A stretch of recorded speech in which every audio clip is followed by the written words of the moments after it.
All right, so we are going on the record in the matter of Anthony Carmona, 231002. And appearance counsel. Good morning, Your Honor. Christopher Shemke, appearing on behalf of my client. This time he said it's a matter being heard via Zoom. Mr. Carmona, can you state your name for the record? Anthony Joseph Carmona. Okay, so Mr. Carmona is out on bond. His sentencing is scheduled for August 15th. And we had a bond violation hearing June 28th in this case where defendant pleaded guilty. We increased testing and continued the alcohol tether. And then we, at the pretrial date, there was a plea entered and the court did grant the request for the alcohol tether at that time. Testing was still to continue. Then it alleges that Mr. Carmona failed to appear for testing on July 26th, as well as July 13th.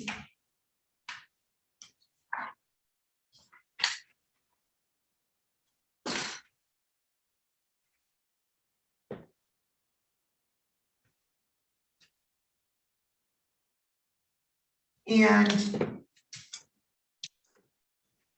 counsel, what is the intention today? Yes, Your Honor. Oh, I'm sorry. Also that he was positive for marijuana on July 18th. Okay. And Your Honor, in this circumstance, my client understands he could have a violation probation hearing. That won't be necessary. Okay.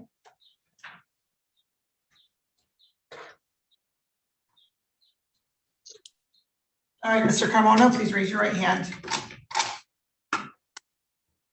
I swear from the testimony about to give this matter be the truth, the whole truth, and nothing but the truth. I do. All right. And you heard the allegation, sir, correct? Yes, ma'am. And as to the allegation that you tested positive for marijuana on July 18th, as well as failed to appear for testing on July 13th and July 26th, in violation of this court's bond conditions, how do you plead? Guilty. As long as Mr. Shemke approves of that. Yes, I do, Mr. Carmona. And sir, you've gone over your rights as it relates to a bond violation hearing, correct? Absolutely. Yes. Yes. And you understand by entering into a plea, you'll be waiving some of those rights, specifically your right to a contested hearing. Yes. And you also have gone over the possible penalty as a result of your plea today, correct? Yes. And knowing all that, you still want to continue with your plea? Yes. Has anybody promised you anything, threatened you, or coerced you in any way for you to enter into a plea? No, ma'am. Okay, and counsel, if you could please run to your client. Yes, as a condition of bond, you were to test. Did you fail to appear on July 17th, excuse me, July 13th and July 26th? Yes. And then you will indicate that a test taken on July 18th reflected use of marijuana, correct? Yes. Satisfied, Your Honor. The court is satisfied the plea is knowing, voluntary, and factually accurate. The court will accept your plea to the bond violations. And counsel, why should I not revoke your client's bond and have him remanded to jail until his next court date? Your Honor, my client's appeared at any and all future court dates timely. We had given notification to the court that he would test positive for marijuana. I'd asked that a base level be established. I didn't see any evidence to suggest that it had spiked, but rather that this was from previous notification to the court that he had used marijuana but is not currently using marijuana. As to the missed court dates, unfortunately, Mr. Carmona did suffer an extreme loss. He was seeing someone, he was in a romantic relationship, and that person had an overdose and passed away. It was a challenging period of time. It still is very challenging. I had a very long conversation with my client indicating that although I am sympathetic for his loss, that these orders of the court are just that, orders, not guidelines, not suggestions. My client is going to be sentenced relatively shortly. I'd ask that any sort of consideration for admonishment be reflected on the day of sentencing. He hasn't had any other missteps, Judge. I'd ask for leniency when considering the appropriate action here, especially because we are embarking upon most likely a probationary term that will be implemented relatively shortly. Thank you, Judge. So, Mr. Carmona, Yes. if I test you right now, what's in your system? Hopefully a very small trace of marijuana, if not anything, zero, anything other than that. When's the last time you used marijuana, sir? It's so long to keep track of. I don't, a long time since the last time, like since my last court date, I have not used, if that suffices as an answer.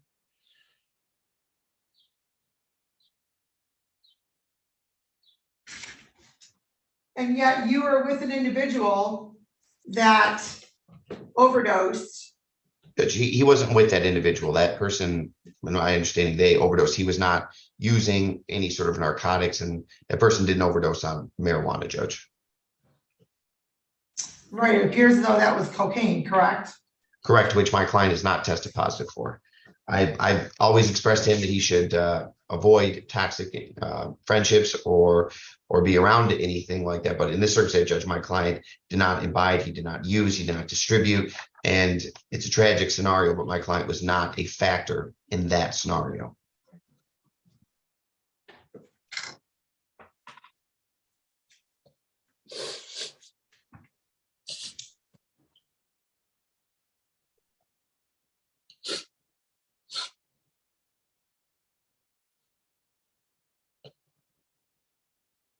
And Mr. Carmona, Yes, you're testifying under oath that you were not present when that overdose occurred? correct.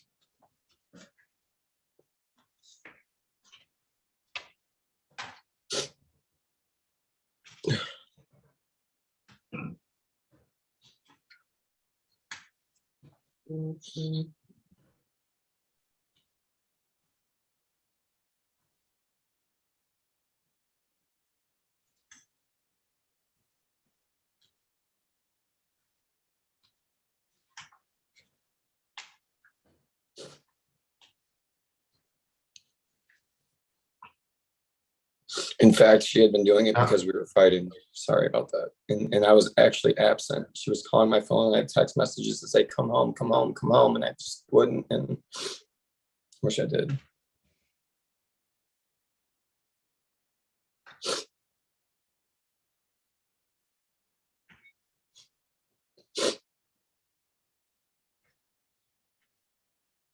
She was actually my best friend's little sister.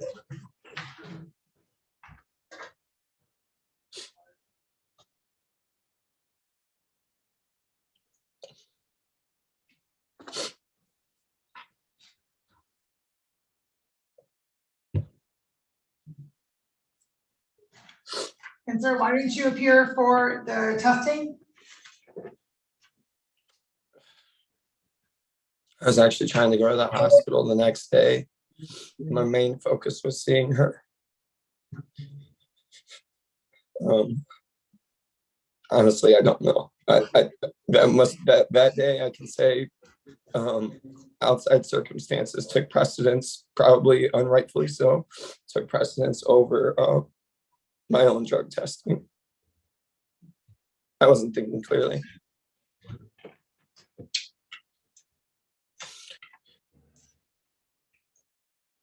And I apologize for being emotional. The way Mr. Shemke put it is just a different perspective in the way I thought of her death. And Sir, when did that overdose occur? so she passed away on the 22nd. It was 3 days prior to that in the morning. So it must have been July 18th to 19th going into the morning. Okay, so that doesn't explain anything about the mistest on July 13th, sir. It doesn't. And honestly, that's just like the June 6th one where I literally have, like I called this morning, I call every morning. I don't know how, once in a while, I must just miss it. Like I don't get it. I run a business, so I handle a lot of phone calls. I don't have an excuse. I don't have an excuse. I'm sorry. I have no excuse. None. Other than I'm just might not be fit for society, or doing like I have a therapist appointment tomorrow that they were finally able to get me in. I know I'm going crazy.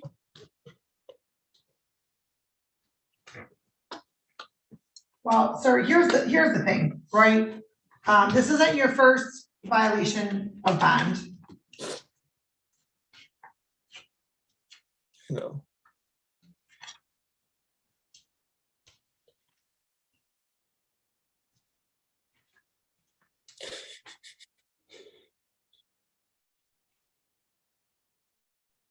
You previously violated bond by not testing June 7th. Thought it was the 6th. But that's okay. What did I just say? June what? I thought it was June 6th, but I guess I was wrong. Okay, this shows June 7th, but either way, you failed to test then. And now you failed to test twice again.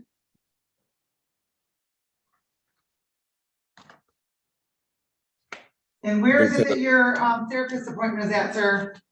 It's at, I believe, Team Wellness in Southgate at 10 o'clock. They told me I can only have 1 hour, not 2. I tried to get And that's your first appointment? Yeah, that's the first time anyone could get me in. I called everywhere. Everywhere. Well, you had an appointment, sir. You had an appointment June 2nd based upon your email. What happened to that one? A friend of mine was going to try to get me into a therapist of his, and it didn't work out. It would be a boring story for me to tell you. It just didn't work the way that it should have. Not boring, underwhelming. Sorry. Here's what the court's going to do. The court's going to indicate 10 days jail for your bond violation. In Wayne County? Yes, sir. Ma'am, Wayne County. please no, please. I can't. I literally, please no, please. I will do anything, anything. No. What you're going to do is you're going to be reporting to Wayne County Jail tonight at 6 o'clock. Your Honor, would it be possible to get a later report date? Judge, he does own a business, and I know that he has appointments. I'd ask for just a later report date so he can make the necessary Oh arrangements. my God. No, please. Judge DeSantis, please. I'll do anything. Do not go to jail, please. Counsel, your client is now a second bond violation No. in Oh my God. less than 2 months. So the court's No. going to indicate that he is to report today. Your Honor, and, I know that we have sentencing in 1 week. Would it be possible, just for the sake of convenience, to have him 7 days in custody so that when he's sentenced on the 14th, he'll be in a position to be released from Wayne County and start his probationary terms immediately? Oh my God. They're going to kill me in there. They're going to kill me. Well, so counsel, the court indicated 10 days jail, and we will address his sentencing on the 14th. And if he's still in custody, then they can zoom him in for his sentencing. So, sir, you'll have to email into probation so they can tell you how to go about reporting. You need to email in by 10 o'clock. Well, do you think if I serve this 7 days that you're going to just not give me probation? I'll get time served for my public disorderly? Sir, the 10 days I just indicated is for your bond violation. Honestly, this gives, if I'm being honest with you, it gives me suicidal thoughts. If I'm being 100% honest with you, I can't do this. I'm being so serious. Okay. I can't do this. Well then, so are you at They're your going to home kill right me in now, there, sir? and I don't want someone to rape or kill me in there. Last time I stayed in there, it was not good. Sir? I have a therapy appointment tomorrow. Okay, sir, are you currently at your home? I don't have a home. I'm kicked out of it. My first wife is divorcing me. That's why I was with Lauren in the first place. My first wife is pregnant with my first child, and she kicked me out. I understand that, sir. Where are you at right now? If I indicate that to you, then now I'm incriminating myself and all of that. I can't do that either. How are you incriminating yourself if you tell me where you Not are? incriminating myself. You guys gonna send someone here to come get me, and it's gonna be a whole crap show. I can't do it. I can't do this anymore. I can't. I can't go to jail. I thought I was doing everything the right way. Sir, where are you currently at? Can I just go to a mental institution? I will go to a mental institution rather than jail. I will go straight to a mental institution and tell them everything, all of my intentions, and just get locked up there, please. Sir, are you at your parents' home?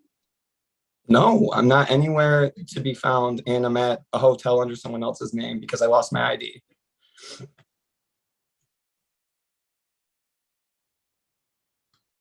I really did not think that you were going to lock me up. I've been praying on this, that this won't happen. No, I cannot go to jail. I can't.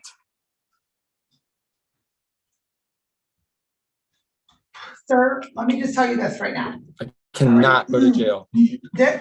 And sir, you cannot violate this court's orders. And yet you still did, again.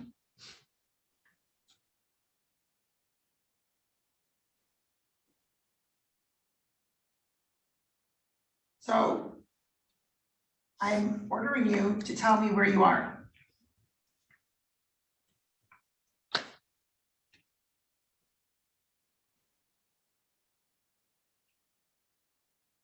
Well, Mr. Carmona. ma'am, I'm a mentally ill loner dealing with a society that doesn't care about him and treats him like trash. I can't do this, Justice Santo. I can't. I can't.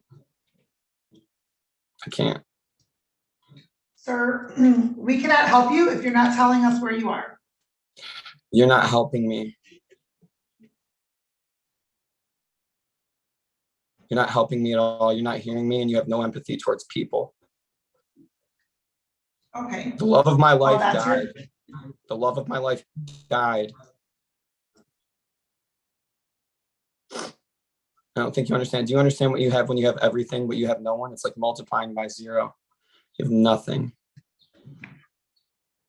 And here I am trying to do my very best to oblige to what you have to say. The last time I was in jail, there were people unlocking their own doors. They were coming up to my thing. They said, I hate white people. I'm going to kill you. I'm going to bite you. They had AIDS. They were in there for murder. They're going to hurt me. I cannot go there. I can't. I refuse, and I will do anything not to go. Sir? My wife has a $500,000 life insurance policy. She can't afford the house without me anyway.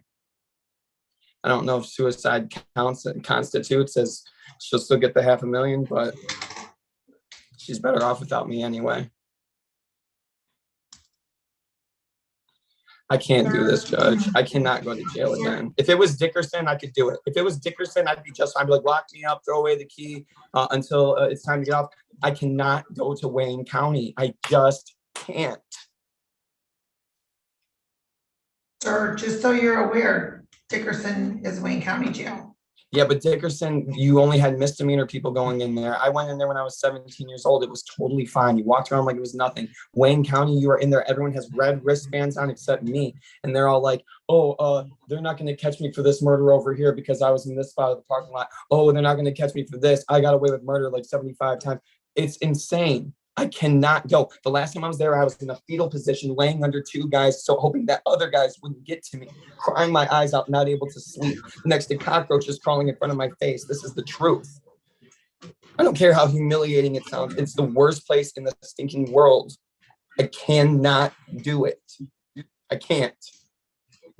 Okay, so sir, where? I'm not going to tell you where I am. Why not? Because you guys are going to come get me and throw me in jail. I just told you I can't go. Sir, you're indicating that you need some mental health treatment. So where is it that you're at? I'm at a hotel. Yes, you've established that. Where? Well, I believe that you have a hidden agenda behind your questioning. I don't have anything hidden, sir. Okay, so are you asking me where I'm at so that we can send someone here to come lock me up? Sir, I'm making sure that you are safe and that you're not harming yourself. Jail is So, not safe for anybody. Sir, So you're gaslighting Sir. me. I am not doing that. That is for sure. You've indicated that you are threatening harm to yourself. Oh, because So I'm very serious. I'm not joking at all. I am aware of that, sir. So where are you? I've already currently attempted located? suicide once in my life. I drank antifreeze when my first girlfriend, tried to go get an abortion on me. I drank 2 cups of antifreeze, ended up in the hospital, and they had to do dialysis on me for 5 hours straight. And they said if I wouldn't have done that within the amount of time that I did, that I would have needed dialysis done on me for the rest of my life, once a week. And I had fortunately made it in the right amount of time. I'm not afraid of death, ma'am. I cannot go to jail. Sir, when did that happen? That was my kid would be 11 years old today. I'm sorry, your kid would be 11 years old today? Yes, so I was about 21 years old when I attempted to commit suicide. 20 to 21 years old when I attempted to commit suicide the first time. My dad would attest to that. 2 cups, red Solo cups of car coolant antifreeze. That's the reason my Twitter name is cool_ant. Okay. I read that it was the most painless way for you to die. It shuts down 1 organ at a time. Sorry if I just fed someone else some information.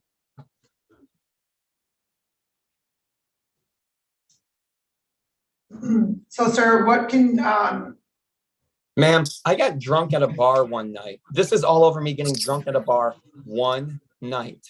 I didn't fight anybody. I didn't steal anything. I didn't drive a car. I did nothing. In fact, I called the police on myself to try to get my keys back from the bar. And in a failed attempt, they came back. They put the cuffs on me and said I'd be released on my own recognizance the next morning, that I was going to sleep off my drunkenness. I paid your lawyer $2,500. I'm willing to pay any other fines to get off of this. I have a lot of other things that I have going on in my life. I run a $500,000 business single-handedly. I take care of everyone around me. I give to the poor. I give to anyone that's around me. I have no money because I give to everyone around me, but I'm going to go I can't make any money now. I just sold a rooftop unit that I'm going to let a lot of people down on. Man, I make so much money. It's not even funny. And I give it to everyone else around me all the time. All the time. I used to be a youth leader at the church for 5 years. The only reason why I'm going through a divorce is because of a faith change in the first place. And then when my wife left me, just like our last girl who was in court, the only reason I drank that night was because of the divorce I'm going through. That's it. That's the only reason I drank, is because I was depressed about my wife leaving me, lying about the vows that she gave me. Because when she said in sickness and health, she didn't mean it. I wish she would have been under oath. Not that it probably would have mattered. who would have been under oath? My wife, when she married me and said she wouldn't leave me, she left me for 2 months, served me divorce papers. If you knew my real story, if you knew what was really going on with me, Judge DeSanto, respectfully, I really believe you'd have a different perspective on people. Sir, I'm trying to help you. No, you're not. You're trying to send me to jail for 10 days, and Chris is trying to get 3 days off of it. And then you're going to sentence me again once probation hits. I even got a medical marijuana card like you asked me to. And you said that's not good enough, even with a letter of recommendation, because there's other stipulations on it. It's a whole big old game. It's unfair. It's not fit for the person in society, no matter how hard we try, no matter what we do. I remember last court date, it was the girl's birthday, and you wouldn't even give her a decent bond. You know, she doesn't have money, and she was a mother. I get it. We owe a debt to society. But how am I supposed to give you guys anything if I'm in jail? Sir, at this point, I'm not very concerned with how you're going to be paying fines and costs, or whether those are even going to be paid at all. That isn't the point of this, sir. The point is that when there's certain behavior, that there's accountability for that. So, but you think it's okay to just send someone to jail? That makes someone more depressed. You act like I'm some crazy criminal. I got drunk one night. Have you never gotten drunk? That's all I did. I got drunk. This is all over me getting drunk one time over a divorce. And you just heard that the girl I should have been with just died. And you want to send me to jail. Are you kidding me? That's crazy. And you guys call me crazy. Y'all call me crazy. Wow. Sir, nobody's calling you crazy. Well, everyone else does. Maybe you haven't on record, and maybe behind closed doors, I doubt that. What do you mean behind closed doors? Well, I'm talking about the door behind you when you close it, and then what you say about the case is behind the doors. I'm just making an assumption, and I could be wrong, and I apologize if I am. Okay. So, sir, if this court were to amend its sentence, where would you go? What would you be doing? I would move to Missouri. I'd get out of here. I would never come back to Michigan unless it's to see my kid. I would get out of here. I would be gone. I have a whole plan of what I was going to do, but this is changing the course of, I cannot go to jail anymore. I can't do it. The last time I got a marijuana charge in Texas, when I was 19 years old, they said, we'll put you in jail for 2 weeks and then you'll be off if you go back to Michigan. I said, heck yeah, throw me in jail for 2 weeks. I'll go back to Michigan. You put me in jail for 4 days to wait for an alcohol tether. When I got out of that, I had to sit there on an alcohol tether for 7 weeks. And alcohol was the issue. The only thing I've ever failed for was marijuana, and that's legal, and I have my card. As well as the letter of recommendation, because I do heating and cooling and my back hurts all the time. That's why I go to the chiropractor every other week.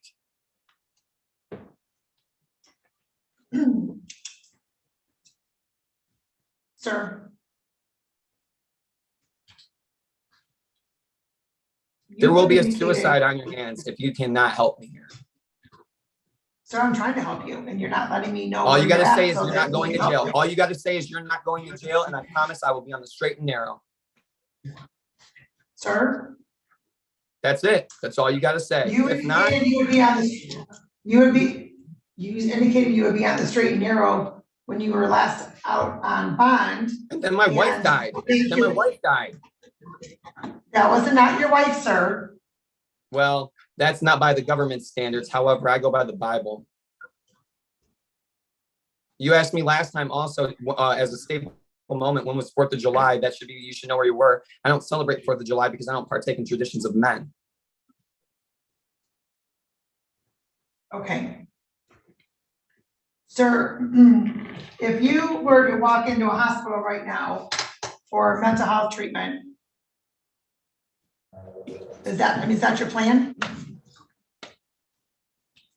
Well, it depends. If it keeps me out of jail, yeah, unless the police are going to show up to that mental institution and come lock me up.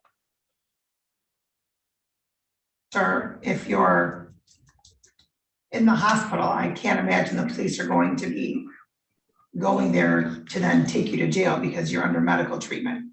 Well, if I have a warrant for my arrest, which I guarantee is going to happen immediately after this. You're going to put a warrant out for my arrest? I didn't say anything about issuing a warrant for your arrest right now, sir. Not at all. Are we on a track of conversation that's considering not putting me in jail? I'm sorry, you're breaking up. What was that? Great, now you're breaking up. That kind of sucks. Nope, sir. I know, we're both breaking up. That kind of sucks.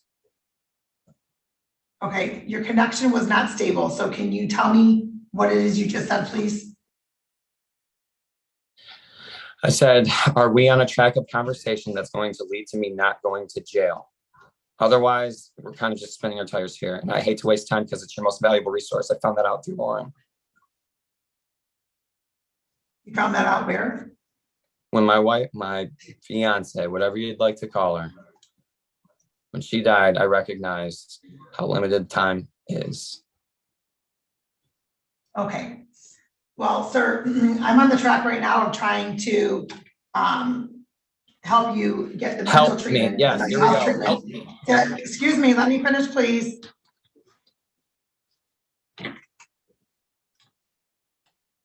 Trying to get you some mental health treatment, sir. That's what I'm on the track of right now. Okay, but that does not include jail time, right? I will get in my vehicle, dispatch out all of my stuff, subcontract it all out, give my work phone to somebody else, and go institutionalize myself anywhere as long as it's not jail. As long as I don't go to Wayne County, I'm good. I promise that. I have insurance. I can put myself in anywhere. And so Just where would not that be, jail. sir? Just not jail. Sir, where would that be? I don't care. You tell me. I don't care. I need I'll go you- anywhere. I need you to tell me. Well, it won't be in the county that I'm currently in now. So I would go to Wayne County. Anywhere in Wayne County, I would just Google the first place that'll lock me up into a mental institution and give me 3 meals a day and a spot to sleep and a book to read. And sir, how do I know that that's where you're going to go? Well, You want and me at to this trust point, you? it doesn't really You- matter whether you sir? know or not, because you really, I mean, you Sir? don't know where I'm going to go or what I'm going to do. I could leave the state right now and go jump off a cliff in You Arizona. cannot, well, so sir, Well, I can't really You talk to cannot you the way leave. that I am right now either, but I clearly am. So obviously, you cannot leave the state without permission from the court. So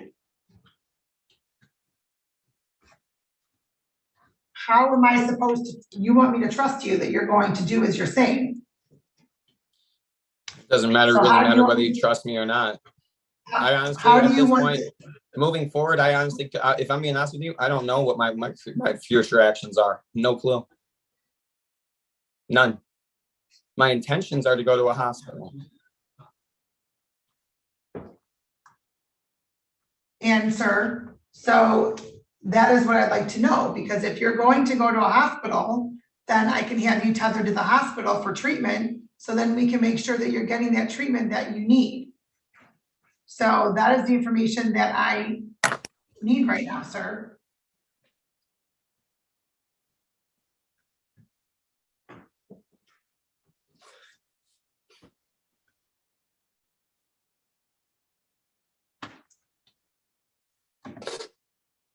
I can't believe you want to put me in jail. I literally can't believe that. Do you have kids? Sir, Yeah, you're I not going to said answer I'm that trying to question. I get help it. you. If your kid got drunk, would you send them to jail? You wouldn't. Sir, You wouldn't. I just said I'm How would trying you to feel help if your you. husband passed away? Sir, I just said I'm trying to help you, and I'm trying to figure out where you can go, and that I can make sure that you're getting the treatment that you need. Here's the So I thing. can't do that It if you're doesn't not really telling me matter where if you're you at. make sure of anything, Ms. DeSanto, respectfully, because honestly, you really don't care. So I care about myself. I'll take care of myself. Like I said, I was going to go to a therapy appointment tomorrow. I was. And I've been staying sober. My dad's been sober for 22 years. He's like 5th generation down from Bill W. He knows how to do the steps the correct way. I've been through it. I missed a drug test because my girl died. And I've been receiving death threats day in and day out ever since. All I literally got to do is show up to their house and they'll shoot me. If I go knock at her parents' door, they will shoot me. Why is that? Or why do you Because believe they that? believe I played a role because all the money that was in her bank account came from me.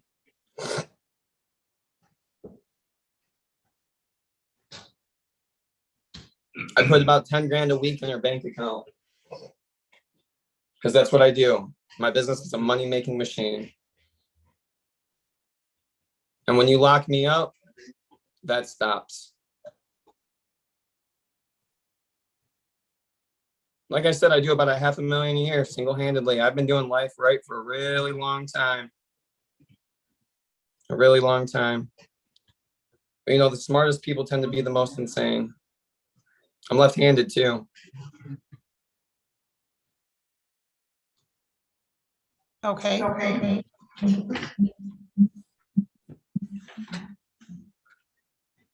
Oh, that just. Left-handed.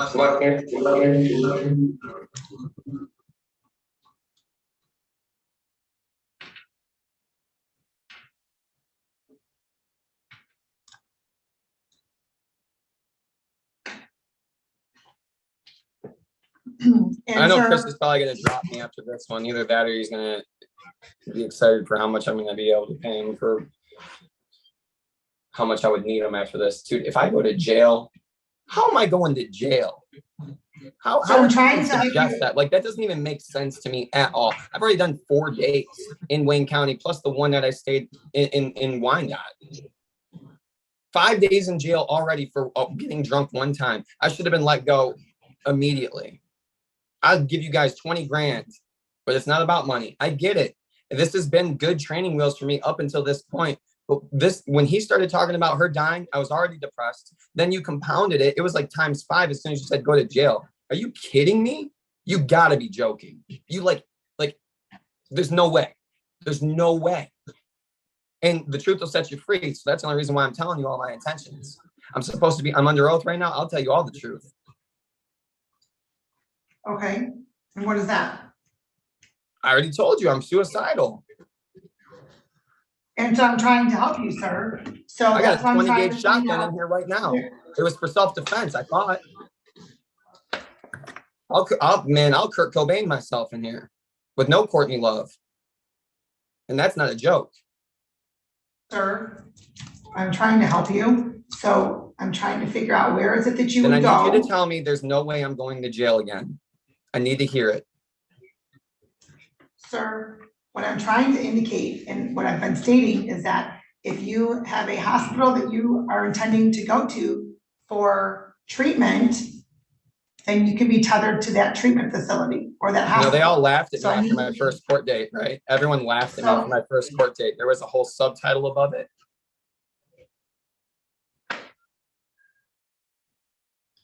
Sir, They I won't need to know laugh where at you're me, at so real that I can stuff. have you tethered there, so I can make sure that you're getting to your, that you're getting your treatment.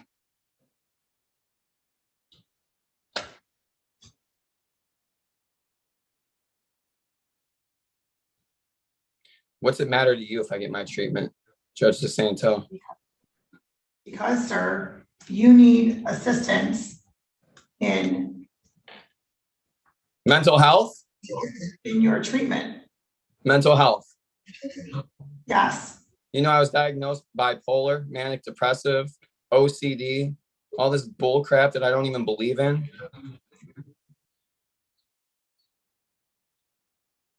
What does that mean that you don't believe in?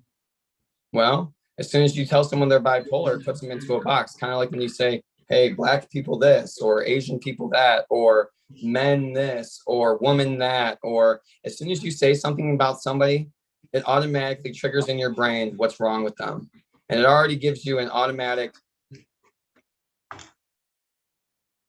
because we base everything in front of us off of past experience. So what might mean something to someone means something to someone else. It's all based on perception. As soon as someone calls me bipolar, that could be a triggering word to somebody else, so that means something that's not even completely true. I'm Anthony, and right now, I hate my life, and I don't see it getting any better, despite how hard I try. Anthony, I can understand that, and I can indicate that while you were on the tether, you didn't have any violations, so that's good. I enjoyed the training wheels. In fact, the first day at jail was good for me. However, I cannot go back. Okay, so if I have some And I will assurances, do sir, anything not to go back to jail.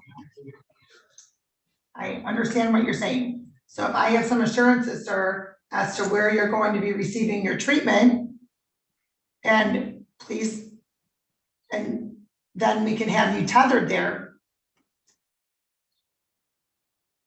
Then that I'm not could be wearing an a tether. alternative, No. I'm not putting another tether on my ankle. You I wouldn't be refuse. going. I refuse. Anthony, somebody would be coming to where you're located for the tether. You wouldn't have to even step foot in the jail. That's what I'm trying to tell you. What I'm telling you is when someone puts a GPS tether on me and I need to go on this spiritual trip that's happening in the middle of September, I am going to where I need to go. And I'll face the consequences when I come back. It's called the Feast of Tabernacles. It's the 7th holy day. The 7th holy day feast in scripture has nothing to do with Easter or Christmas. We're talking Passover, Feast of Weeks, Pentecost, the proper holy days that we should be celebrating. The reason I don't celebrate 4th of July. All of this is just an inhibitance from Satan playing out through the flesh. All of it. And yes, it was partially my fault why this all came about, but I have somewhere I need to be in the middle of September. I need to be. And I'll be a caveman in the woods for the rest of my life if that's what it takes. Sir, and where is that trip that you'd like to take? I'll be honest, it's in Missouri. Okay. And what are the dates that you're intending to go? Well, it's the middle. I believe it's September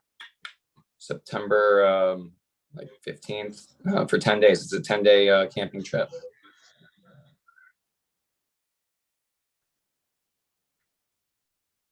And if I'm being honest, I'm not exactly sure where it is in Missouri. I started to do that research. I bought 5 tickets. Lauren was supposed to be on one of them. My dad and my little brother and sister were also going to be on the other ones, but they have also, he's also been rejecting me ever since Lauren's passing. I'm sorry, who was that? My father. Your father. And why is that? Because he's an irrational individual, just like you. Okay.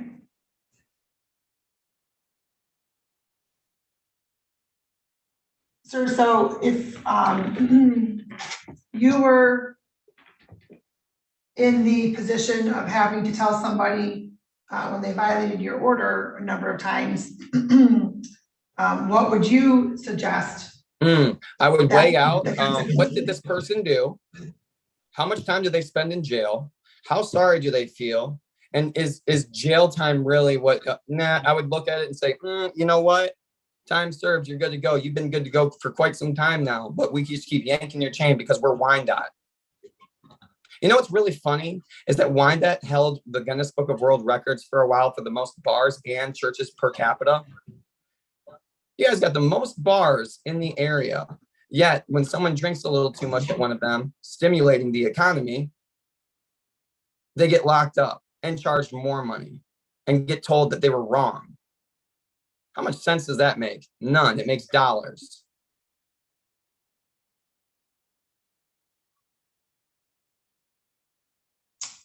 Okay. Well, I don't think that we hold that record anymore, do we? Not anymore. But you did it one time in my lifetime when I used to go to school in Wyandotte. And where'd you go to school? Well, I went to 5 different high schools. Which ones?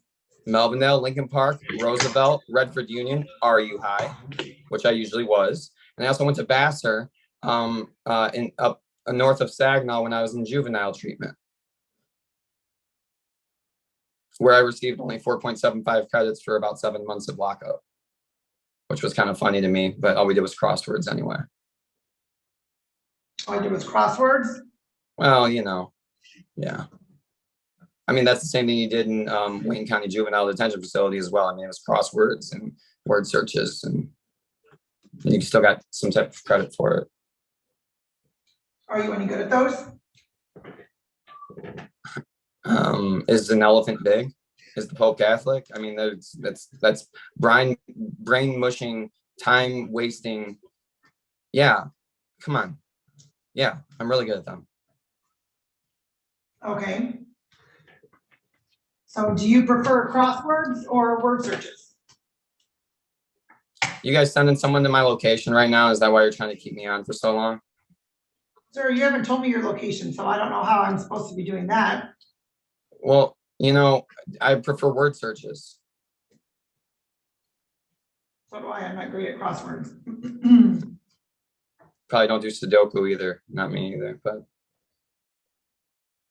I do not. why did you become a judge? Why did I become a judge? To make a lot of money, to be well respected as a woman? What is it? No, because I thought I could make a difference in the community that I live in. Well, you've definitely made a difference in my life. I'll tell you that much. In what way is that, sir? Well, suicidal thoughts based on your cold-hearted whatever, sentencing, which is pre-sentence. I haven't even been sentenced yet. I haven't even been sentenced on this crime yet. By the way, if you read the report, I called the cops on myself for help. For help. You know, I quit eating pig based on my new religion. No, it's not religion, but way of life. Perfect and undefiled religion is to visit orphans and widows in their affliction, which I would never be able to do based on what you're trying to give me. Sir, you indicated, I recall, at your arraignment, that you had some issues that you were working on that seemed to be some mental health issues that you needed assistance with, which is why one of the conditions was when you were released that you were to get in contact with your treatment provider and begin. They were mental health 90 days treatment. out. They were 90 days out Okay. before they could But see you me. haven't- I ended up going to Team Wellness and they said they were going to get me in tomorrow, and now I got to let them down. I was really looking forward to that, actually. Okay. I'm trying to figure out a way so that you can still make that appointment. So. Just tell me that you I'm also good have- until the 15th, and then I'll see you on the 15th, and no harm done. We can just forget this whole thing. You also said you had an appointment on June 2nd. I have the appointment for tomorrow at 10 o'clock. I literally, I'm going. I scheduled all my work calls around it. I have a rooftop unit I just sold for 11 grand. And I pushed that aside so I could make my therapist appointment. Okay, so what happened with the June 2nd? I don't know. I don't remember. All the days are just mush now as a result of her passing. Like, she literally, I will never find another girl like her. She was the best. She was, oh my God. Like, the fact that this is just terrible. This whole thing is just terrible. Just terrible. Nobody cares about anybody. You guys say that you do, but not truly. The actions speak much louder than words. And I used to tell her that all the time. And what actions are those, sir? You're trying to lock me up when I'm telling you I need help. Sir, right now I'm trying to help you instead of lock you up. So you're not But going to you're lock not me up. but you're not telling me where you are so that we can help you. There's no way, shape, or form am I telling you where I am. So if that's on your agenda and that's your line of questioning and your prerogative behind it, you might as well come up with a new goal, because I will not tell you where I am. Okay, fair enough. So you want treatment? I don't want treatment. I want to be left alone. Okay. But I'm offering just you a told me substitute so that way I get left alone at least for 7 days. But you also told me that you wanted to go into treatment. I also told you I wanted to kill myself. Which one do you think I'm going to do? Well, I can tell you which one I hope that you're going to do in lieu of the other one. And that would be treatment. I just want you guys to leave me alone. Everything was just fine until you guys locked me up. Everything was just fine. This has added so much catastrophic mess to my brain. And I already have a divorce case I'm going through. I owe someone money that I got a civil case that they sent to me, which I can take care of, but my wife emptied my bank account. This is like my four out of 4 cases I got going on right now. They were investigating me over her death. I might have been facing 12 to 15. I was going to pay Rubenstein 45 grand on retainer by putting up my house. I'm dealing with so much other stuff that you guys are just playing with my life over. I got drunk one night, just like the last day. Got drunk one night over a nasty divorce. Are you kidding me? This is crazy. It's actually crazy. It's actually crazy and completely unprecedented. Completely. And why do you think it's crazy, sir? Because I got drunk one night. A lot of people get drunk. I called the police for help. They did not help. And you have not helped once since either.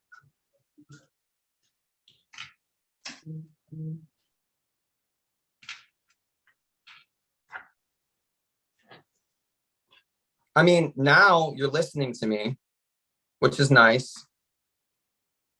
I apologize for the first court date when all the things that I said. I called you pretty and stuff like that. You know, it was terrible of me.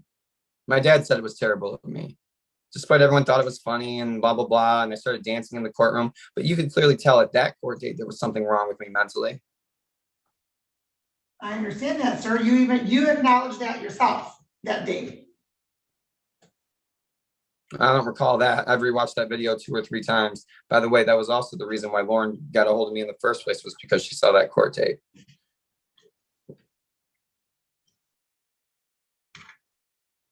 What does that, what do you mean by that? Well, she invited me over and said, exactly how sexually frustrated are you? And greeted me with a threesome.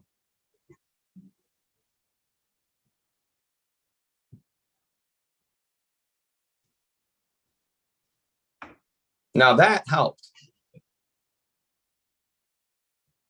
This is not helping. And now Lauren's gone and all I got is you trying to lock me up with a bunch of dudes. It's a big old sausage fest. I'm good on that. I'm good. Well, sir, the alternative would be treatment, as you indicated. Okay, so you're telling me right now, if I go to treatment, I can avoid jail. If you're tethered to treatment, I don't want to tether. They hurt my ankle. sir. Okay, well, we can make sure it's not that tight that it would hurt your ankle. I doubt that, because as soon as it's on there and I complain about it, it's already done deal, signed, sealed, delivered. I'm not an idiot. I've been through the system so many times. I know that my criminal record only indicates 1 on your end. That's amazing, because I have like 9 charges that have been all on me. Out of Lincoln Park, I got like 3. Out of, man, are you kidding me? I've been charged with so many things, but they've all been misdemeanors, no felonies on my record. In my juvenile case, my first place I ever got locked up was by Officer Hunter. He may not even be an officer for you guys anymore. In Wyandotte, when I used to run away from home and skip school, I got charged with incorrigibility. And that dragged out for 2 years of my life. And I was incarcerated for 10 and a half months at 16 years old. Is that when you were in Vassar? Well, it was 3 different stays based on probation violations. But yeah, 7 months was one of the times. Yeah, up in Pioneer Work and Learn.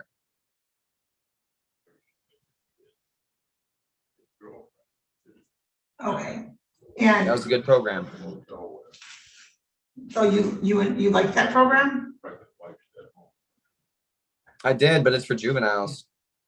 I learned a lot about therapy there and drug abuse. I learned that we can dial down our emotions to mad, sad, glad, hurt, afraid, or ashamed.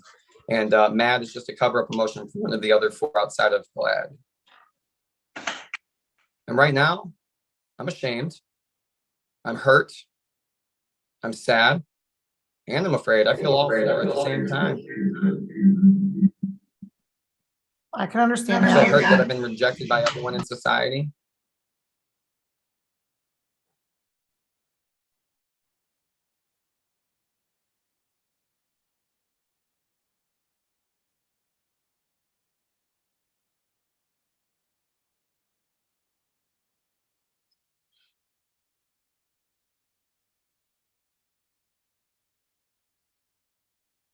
I don't hear you if you're talking.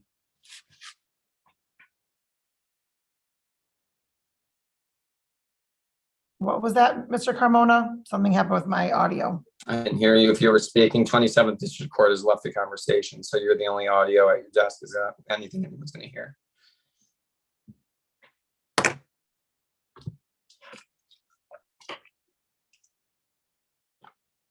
Recording in progress.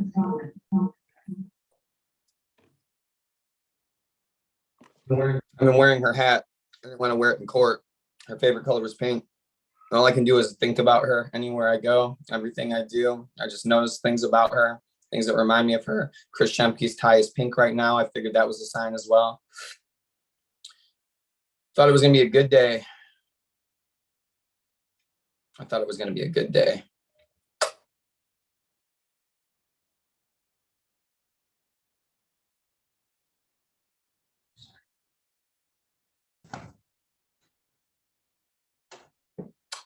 And just like you don't trust me, I don't trust you guys. I feel like if I tell you where I'm at, I'm gonna go get locked up.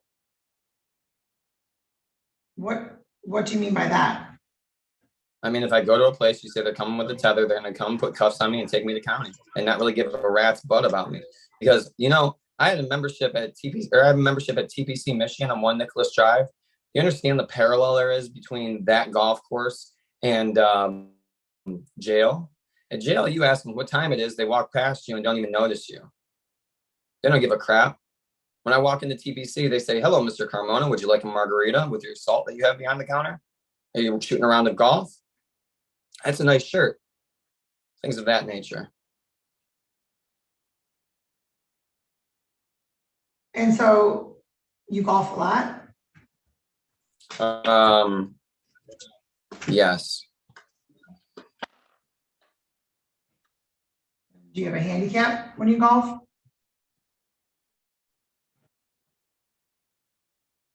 It's about a 22, and I do roll my ball and hit shots again and this, that, the other. It's just my way of walking and talking alone with God and getting alone. Well, I try to golf. I don't do very well. I don't even know what a handicap is. I just know that that's a thing. What is that? Can you explain that It's what to you me? shoot over par. It's what you shoot over par on a regular basis. What does that mean? Would you shoot over par? So if I shoot, So like, let's say you're par's on a par 4 and right, if you're on a par 4, you're trying to get a 4. And then that would mean that you have a 0 handicap if you got, that would average you to a 0 handicap if you got, but now let's just say I would usually shoot a bogey to double bogey on every single hole as average. But obviously you can sprinkle in a birdie or two per round. Couple pars. So how does one determine the handicap number? It's an average based on your last 3 rounds or 7 out of your last 10.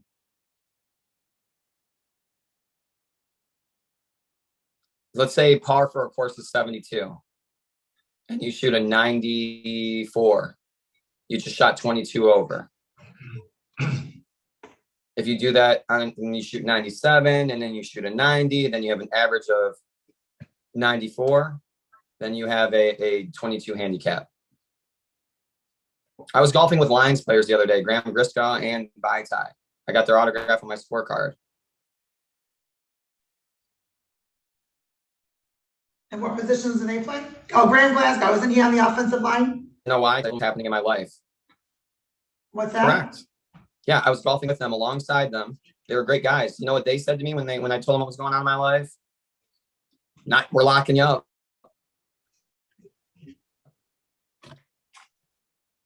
Do you like watching football? Good guys. Vaitai has actually a Super Bowl ring. I believe it's number 19. 79, I believe, actually. 72. He's number 72. What was that name? Vaitai, the second, his last name. Vaitai? Vaitai starts with a V like Victor. Oh, is that one that they just acquired in the offseason? Because I don't recognize that name. Yeah, I don't think, yeah. And he got a Super Bowl ring from the, I really don't pay attention to football that much, but it was just really cool. Oh, did you Luke say Combs was there the other day. Luke Combs? Yeah, he was there the other day. Yeah.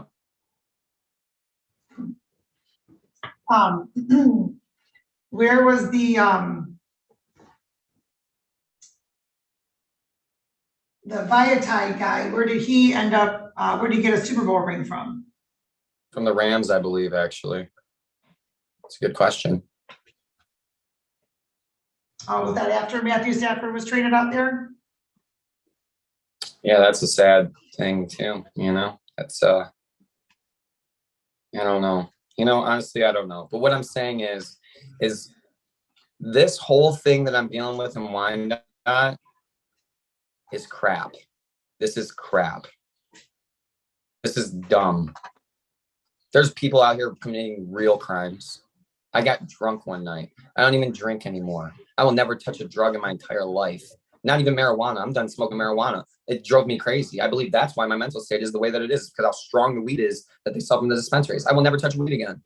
I'll not touch weed again. I may in the future have a little red wine during spiritual holy days, but I'm going to remain completely sober from this day forward, whether you like it or not. Whether I'm in jail, in prison, no matter where I go, I'm going to remain sober. This helped. Everything up until this point helped. Until you said you were locking me up.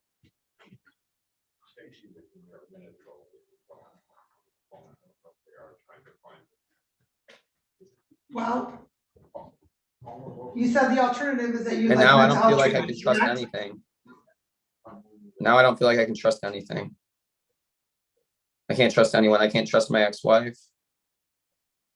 Can't trust society. I can understand that. Can't even trust myself.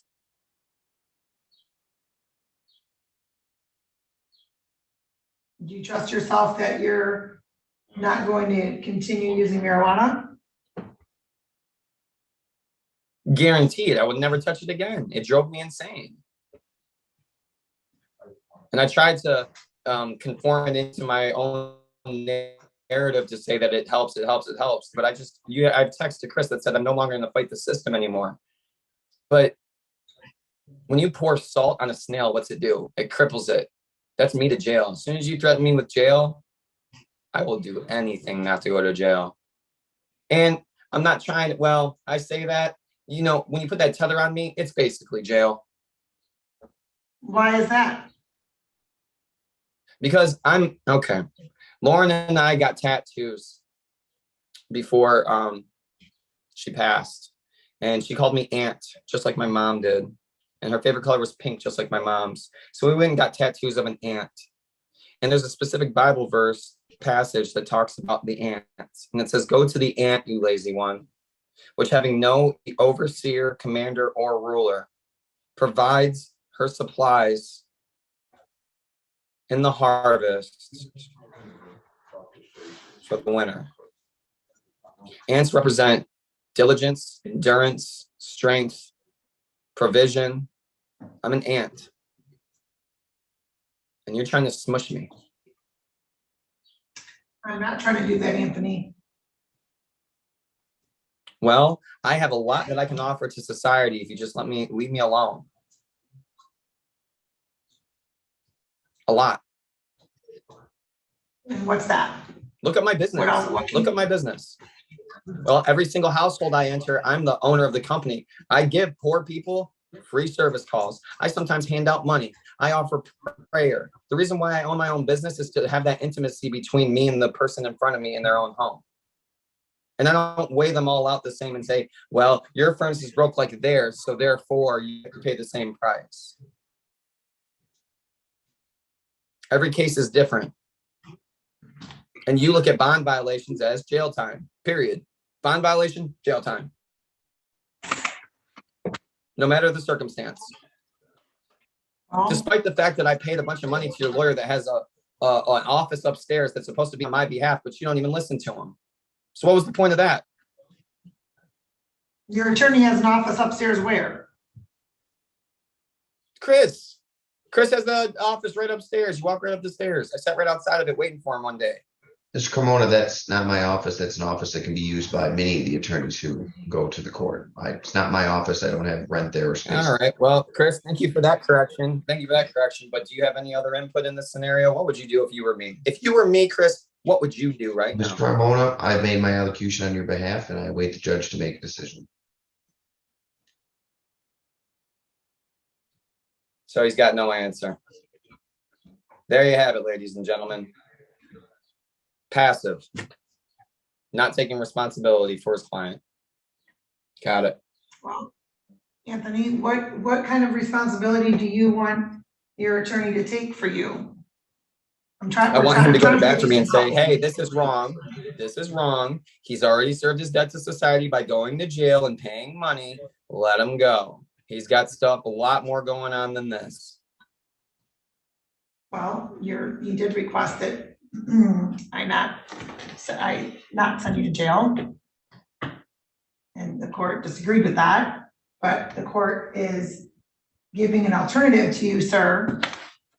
As you indicated, you wanted to have some mental health treatment.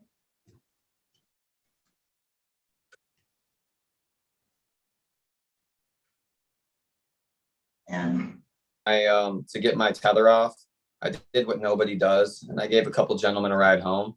Actually, both of the last times. And even though I couldn't drink, I bought them a bottle of liquor and cigarettes and a couple extra bucks. And I just said, I know how it is to get out of jail. Last time I got out, no one would even give me a cigarette or a lighter. And the one guy said, "Hey man, you do heating and cooling, you got a sawzall and to cut off my tether." And I said, "Dude, you shouldn't do that." But now I see why he did it. Like, I don't think if I went down south, I would get picked up and brought back up here. And that's actually more or less, I would rather do that than kill myself. That means I would run away and take my chances. Because I can subcontract all my work out up here and collect a very decent paycheck every week.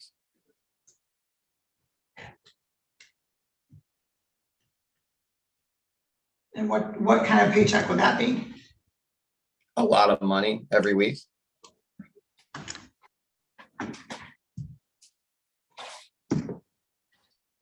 Sorry, I just heard noise outside the door and I got scared it was cops. Is it? No, it was someone with a dolly. Oh, okay.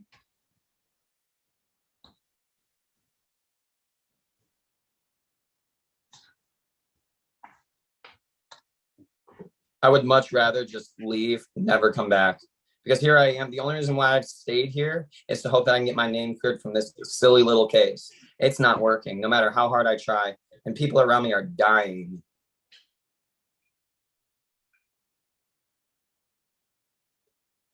Has anybody else passed away? And other than offering me Lauren? death threats. This is not the place for me. This is not the place for me. Where is not the place for you? Michigan. Why? I'm called to spread the Great Commission, and I'm called to go throughout the country and spread the gospel, the good news, the true good news, not the one of Jesus Christ, who is the Antichrist, by the way. And how long have you been doing that? It's been 5 months, maybe 6 months when my wife first served me divorce papers based on my change of faith, which drove me insane to the point where I wanted to go drink a little bit.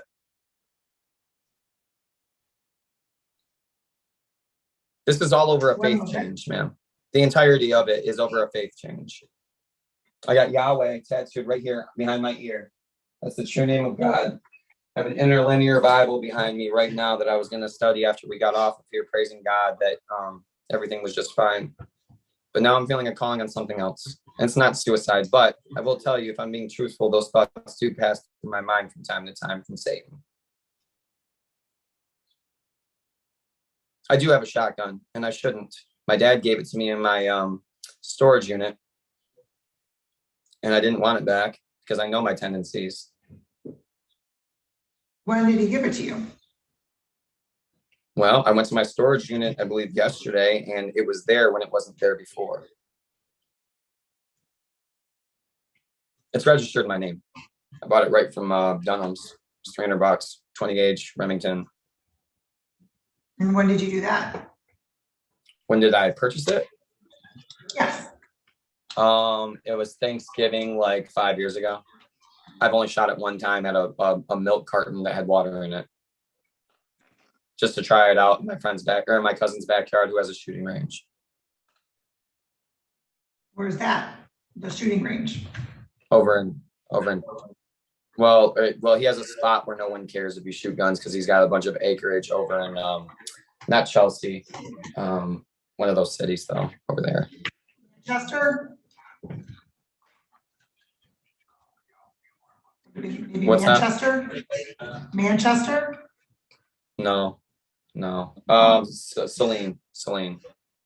Oh. How much acres does your cousin have out there? It's only like 5 acres, but that's enough. Do You know, I've rent? lost everything and I don't mind it. I've lost my house with 80 grand in equity in it. I bought my wife's car, the Equinox cash, for 24 grand. There's so much furniture and stuff in the house. She's sitting on like 120 grand in mine right now. She can have it all. I don't care. I don't care about any of it. I'll probably never get to see my kid. I won't get to name him. If I'm being on, okay, full transparency, these next couple days, I'm probably going to spend getting my van together to be an off-roading vehicle that I'm going to live in. Get the heck in. I'm sorry, you said you're gonna get your van together and do and make it an off-road vehicle? Not an off-road, I mean like a traveling vehicle. Oh. You mean where you can, And Have it that's set gonna up be my for- life. and what kind of van is it?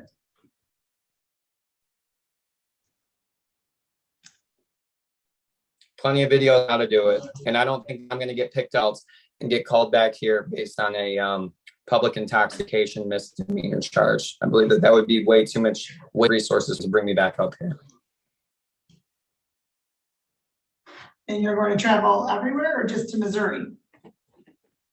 Everywhere throughout the entire country, but the further I stay from Michigan, probably better. What's the farthest state that you've traveled to so far?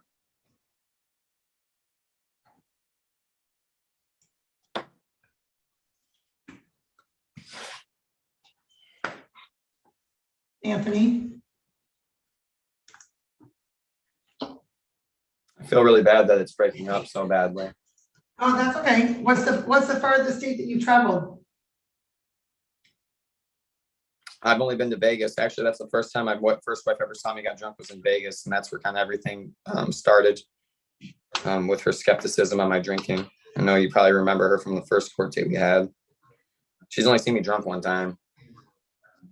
When did you go to Vegas?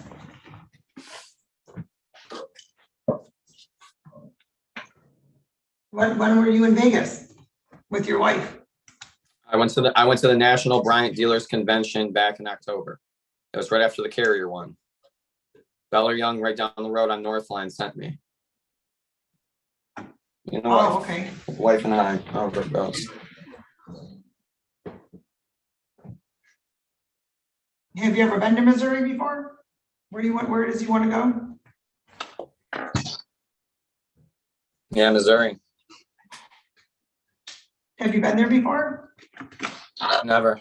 Well, unless you can include misery, which is what I'm experiencing right now. Yeah, I've been there plenty of times.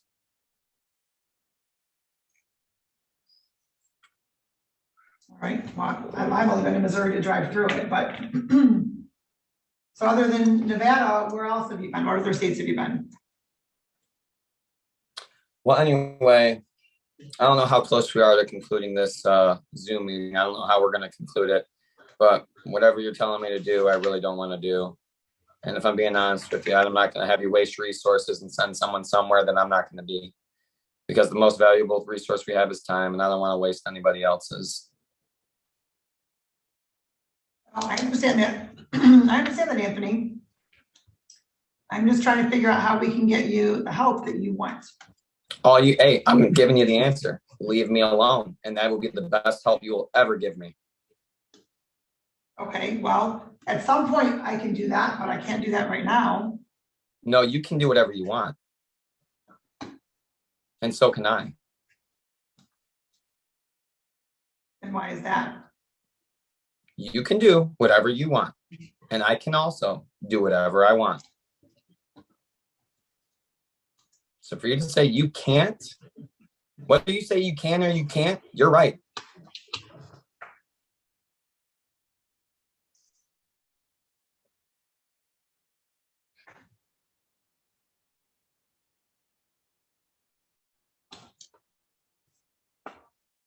What I'm not following your question.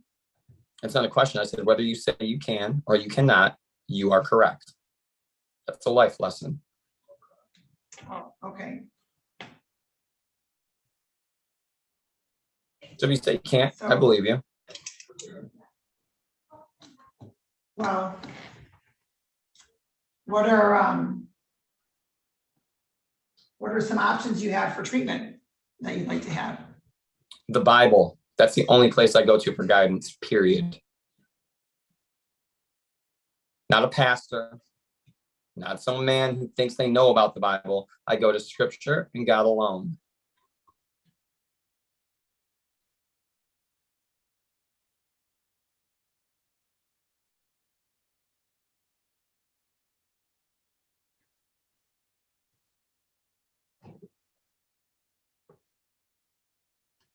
My help comes from him, the maker of heaven and earth.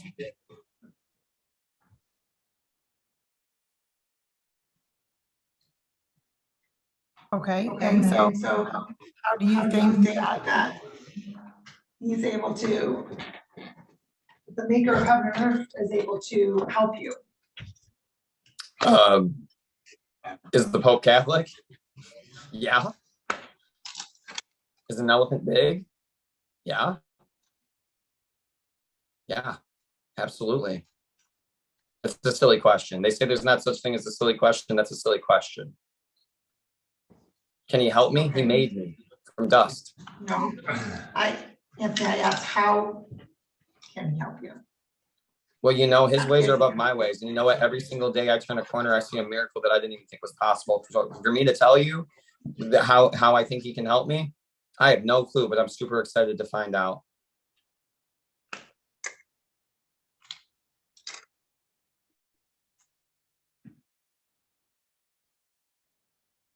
I'm just a man. Fallible and imperfect. Everybody's imperfect. Do you know how many people I've told about my case and they go, there's no way that you're still on. You need a better lawyer, that you need this, you need that. You know how many people have told me there's no way you should have went to jail over what you did. And here we are, getting told I'm going to jail again. I know it's not anymore or whatever, but had I not spoke up, I would be going to jail right now. And not because Chris spoke up, because I spoke up. And nobody wants to pay attention until things get serious. As soon as I say, oh, I want to kill myself, bam, okay, now people want to listen. And here's perk. Is that what it takes in this day and for someone to be free? They got to be crazy. It just makes no sense. And why were you going to put me in jail? Because, sir, you violated this court's orders. After the person I care about most in the world just died. Why would you do that? That's ridiculous. When there's court orders that aren't followed, there are consequences to make sure that the orders are followed. Depression has been one of my biggest consequences. I've been dealing with my own consequences outside of the court.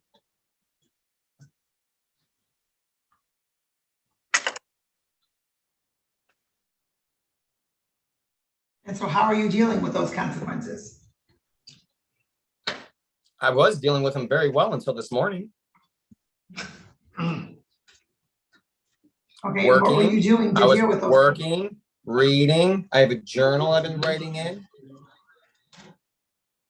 I've been talking to people that will actually listen to me here and there. I've been experiencing love from the most random of places, like Cracker Barrel. I'm sitting in line praying with people that are feeding life into me, telling me about Philippians chapter 4, verses 6 through 8. You know, different things like that. And then his name is Mark, and it was the third or the second, I don't know, it might be the third gospel. There's been a lot that I've been doing. Well, nicotine helps a little bit. But I'm not allowed to do that in the courtroom either until I do it, and then no one says anything anymore because he's crazy. You're not allowed to use nicotine? You told me quit vaping. Don't eat, don't vape. No, I do not say don't eat and don't vape. I did not say that. Okay, you said, Mr. Carmona, are you eating or vaping in the courtroom before we proceeded with my hearing? Oh, okay, I'm sorry. I thought you meant as a bond condition. Well, I didn't. But anyway, and then here I am, and you haven't said anything about it since the last 8 hits that I took based on the current circumstances. Well, it's a change of perspective. Well, you're correct that I haven't said anything about you vaping while you're there right now. Yeah, But I've things noticed have it. changed since I said something that he, for some reason, Chris, I don't know. And I also didn't say anything What's the about point of hiring a you lawyer? having a hat on. I'm sorry, what's that, sir? All right, here's what's gonna What's happen. that? Here's what's gonna happen. I can see the trajectory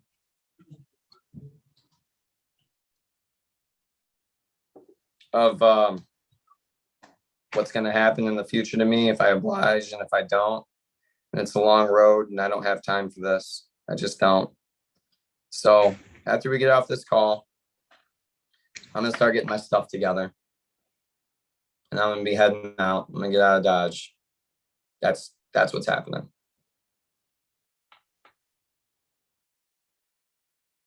And what's your plan when you get out of Dodge? Doesn't matter to you. You'll never see me again.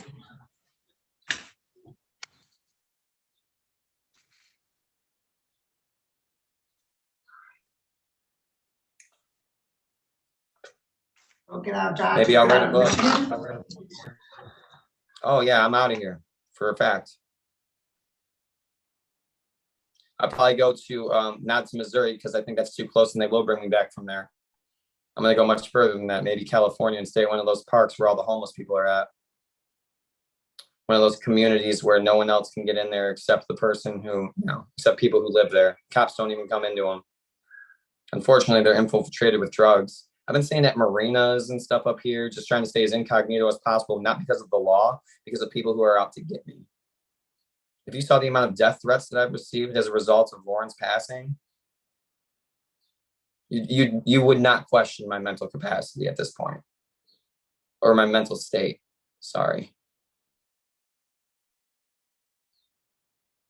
What do you mean by that? I mean, have you ever been threatened to be killed before? Sir, I'm a judge. Those threats come often. Well, how do they affect you?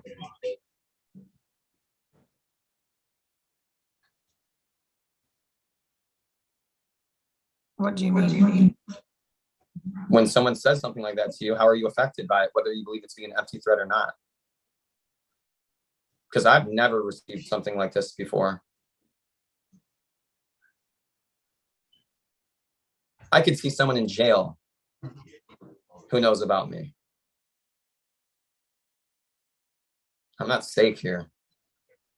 And whether I am safe or not, I don't feel safe, and perception trumps reality.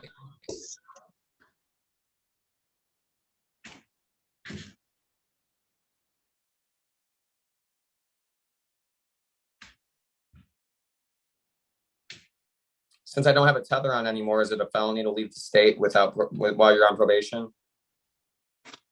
Well, it's definitely a violation of the court order. Is it a felony? In all honesty, it is not a felony to leave the state while you're on bond if you're charged with a misdemeanor.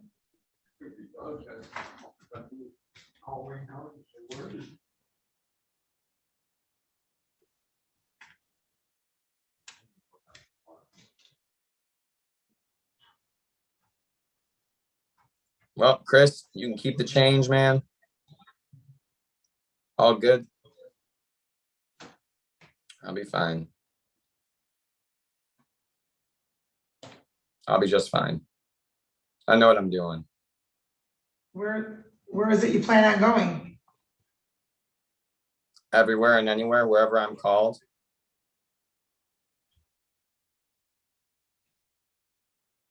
I can tell you it won't be Michigan. I can at least give you that. Or Ohio, because Ohio just sucks.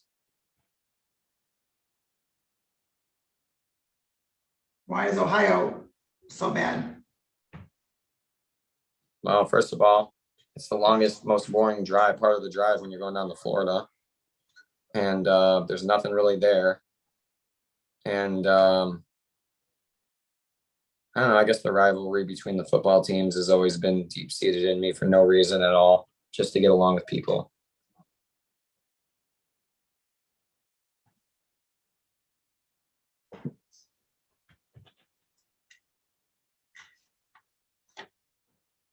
Well, what about Have you ever seen Joker? Have you ever seen Joker from 2019?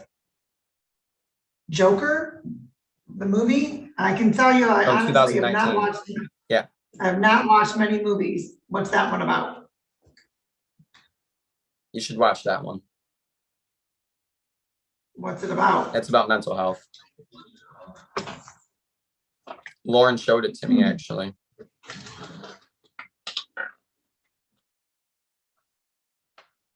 Who stars in that movie? Probably one of the best actors of all time. I just don't know his name, but he's fantastic. What's that? It's actually the quote that I said when I said, "What do you get when you cross a mentally ill loner with a society that doesn't care about him and treats him like trash?" It's a joke. The book? It's a joke. Oh, a joke. He says, "You get what you deserve." You don't know who's in the, does somebody play the Joker? Or is the Joker just the name of the movie? Correct. Yeah. Joker is the name of the movie, and the actor that played him did a really good job. And if you watch that movie, you'll get a better understanding of mental health. Lauren showed it to me right before she died. Where did you watch She was it? raped by 9 men at one time.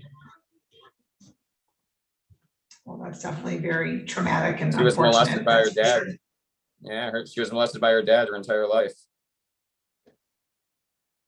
Everywhere she goes, she carried something around with her that people wanted to just sexually abuse her. And I came in there and I was so good to her.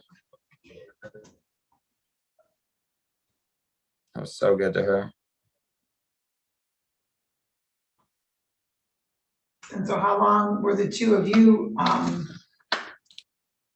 She's the reason I married Emily in the first place. She's the reason I married my first wife in the first place. She's like, yeah, you should be with her because there's nothing about her that she wouldn't love.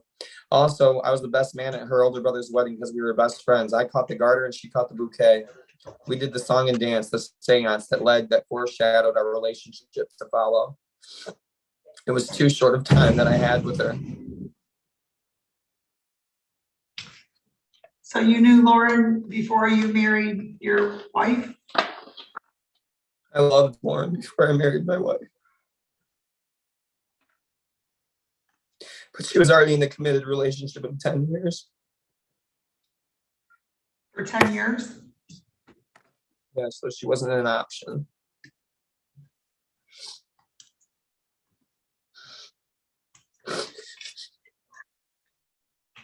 And so how did the two of you end up reconnecting? I wanted to reach out to my friend John to talk about my divorce and everything that was going on. And he'd always lift my spirits. And he didn't answer the phone. He didn't answer the phone. He didn't answer the phone. So then I messaged Lauren and I said, hey, do you want to hang out and talk for a minute? Because she's the next best thing. She was like the female version of John. And I went over there and she said, just how sexually frustrated are you? Based on that video. And after that, we had that sexual encounter. She decided, I don't want another girl to ever touch you again. And this is not what she intended at first, which was to hang out and be crazy and stuff. And she let me move in that day, which I asked Chris if I was allowed to do it. And he said, based on the separation with my first wife, it was totally lawful for me to live with her and move in with her and for everything to work out. And then when she died, I missed my drug test. And then you unlocked me up. So I guess that changes plans on how quickly I was going to leave the state because I was already going to ask for permission to go in September, but now I'm not really going to ask you for anything. Well, I remember that Mr. Semke asked or mentioned that last time, I believe, right? No, he So I didn't. said that was- Nope, he didn't. In fact, you barely let me get my alcohol cutter off. Or maybe you're the one that mentioned it, but I thought somebody mentioned it before. I About did, wanting and to every go- time I go to say something to you, he tells me to. Every time I go to say something to you, he tells me to stop talking. But anytime I say something to you, something starts to change. So I don't understand why he keeps trying to hold me down. Well, so I can tell you that, When I start talking, then you start listening, and then you start to have sort of an empathetic heart. You know, I wanted to go to law school, but I was too poor. too So I poor. did heating and cooling because I never graduated high school because juvenile screwed that up for me.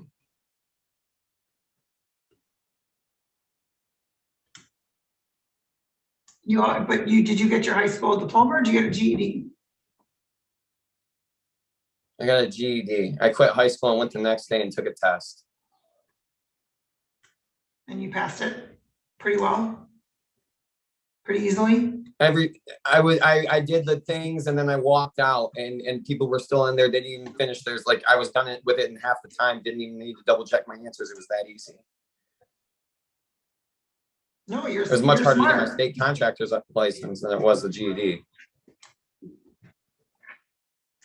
Sorry, what was that? I said, you are a smart person. Do you still want to go to law school? Oh, I know that. Why did you want to go to law school? I don't want anything to do with the law. Okay, fair enough. Because I like to argue. Okay. So it's a selfish ambition. It's not really to help anybody. It's just because I like to argue. So that's not really of value to me any longer. I'm only out for others, not myself.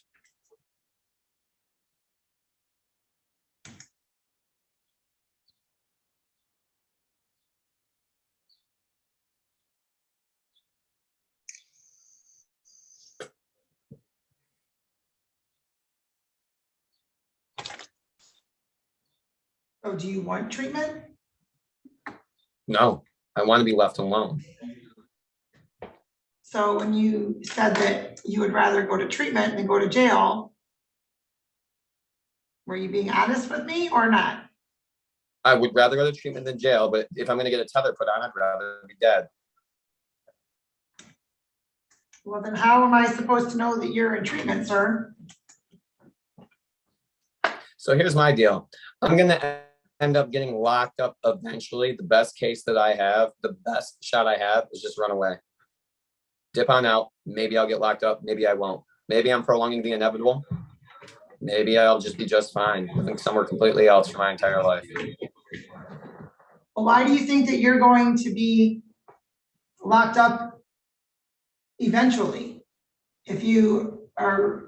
Well, I'm just saying, like, if I'm out there and you guys put down like a triple star, like 5 stars, like, yes, this guy, if you pick him up, he needs to come back for sure. Well, then, yeah, maybe I'll get locked up if I get pulled over on a speeding ticket or hazard, like my backlight's not working or something like that. But maybe I'll never get pulled over again. Maybe I'll never run into the law ever again. And maybe I'll be just completely fine. And honestly, I'd rather take the chance on that.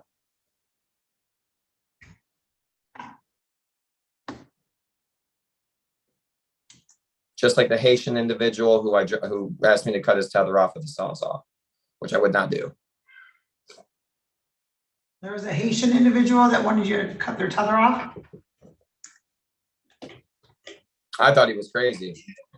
Now I'm like, sorry, it broke up again.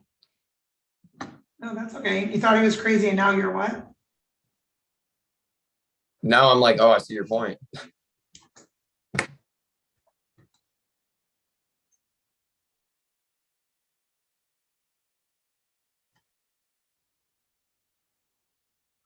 I don't think I'll ever get picked up, even if I did get pulled over. I'd be like, whatever.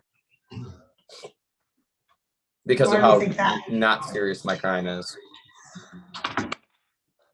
Because my crime's laughable.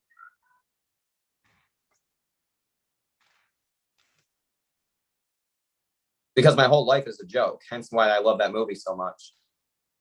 Why is your whole life a joke?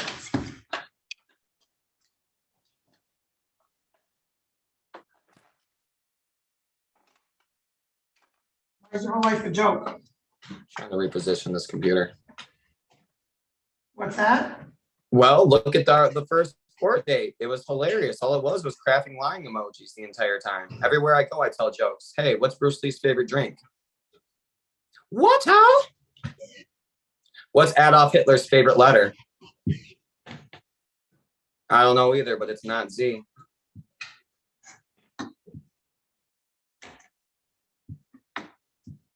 I got another really good one, but it's like 2 minutes long. What's that one?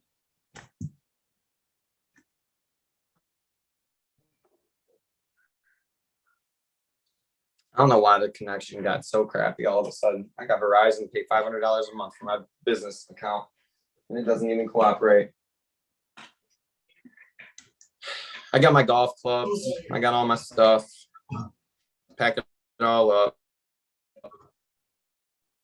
What's that 2-minute joke? Get the heck out of here.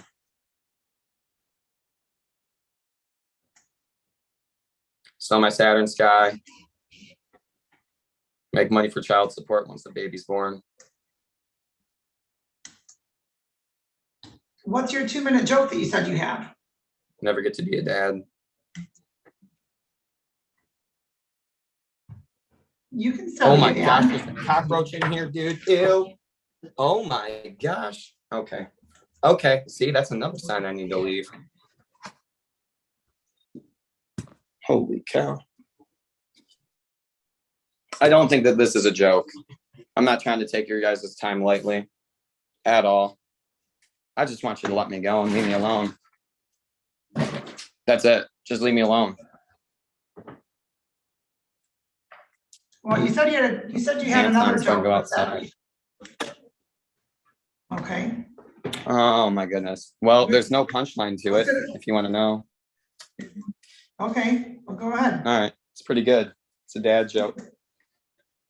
So the other day I was on this hill doing Kung Fu, and I'm standing at the top of the hill doing all my Kung Fu moves like this. And I look down at the bottom of the hill, and there's this guy down there with a long, skinny isosceles triangle-shaped beard, really long. He's an Oriental fellow, also doing Kung Fu, which I recognize because it looks very similar to what I'm doing, besides the fact that his moves are much more concise. Out of nowhere, a black bull runs up on him, charging him. And he turns around and says, Bruce Lee's favorite drink, what's up? And the bull stops in its tracks and turns back around and runs away. And I said, oh my gosh, how in the world did he do that? And so I run down there and I say, hey, how'd you do that?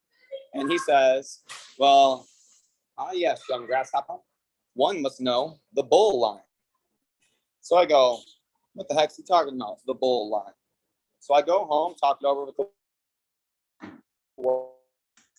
Hold on, Anthony, your connection's not so great right now. And I, Oh, there we go.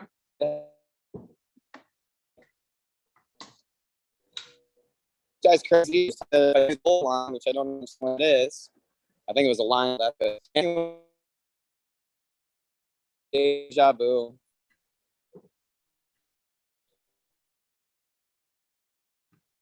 Now I'm saying, Anthony, your connection's a little bit spotty right now.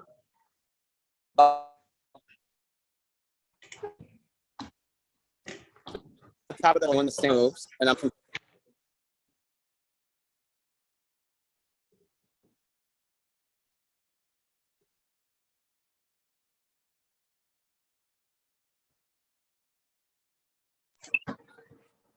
so I'm doing my kung fu stuff that I was doing the first day, and I looked down, and out of nowhere, a hawk dives down at him, and he grabs the hawk with his hand and throws it right back off into the sky. And I go, how the heck did he do that? So I run down there, and I'm like, hey, dude, how'd you do that? And he goes, yes, young grasshopper. One must know the hawk line. I'm like, what the heck is this guy talking about, the hawk line? He's got me totally confused. And I'm like, what is even kung fu? You know, not something that I thought it was. And anyway, I go back home and I come back the next day.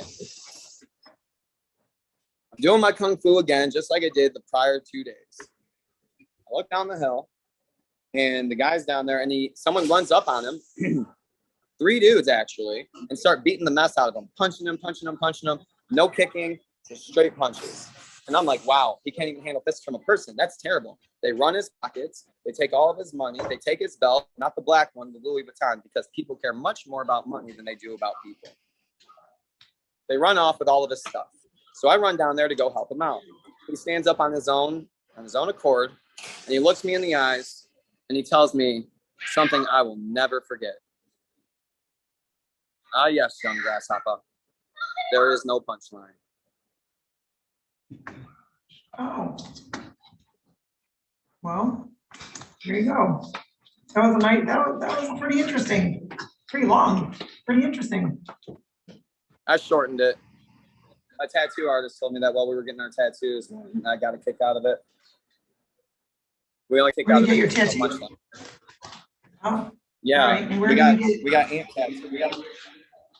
What's that?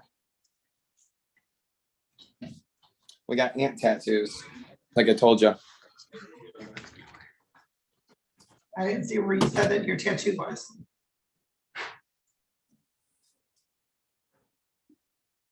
Oh, there, oh. And she got hers behind her ear, and they used to hang out all the time. And so, where do you go for that? I don't even remember what the place was called. I tried calling it back again, and they didn't. I couldn't figure out where it was.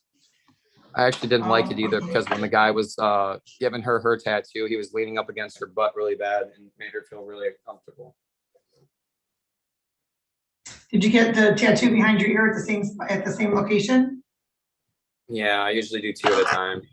I got this one just recently. It says Elohim, which is the name of God, on my ring finger, because I don't plan on ever marrying another woman ever in my entire life.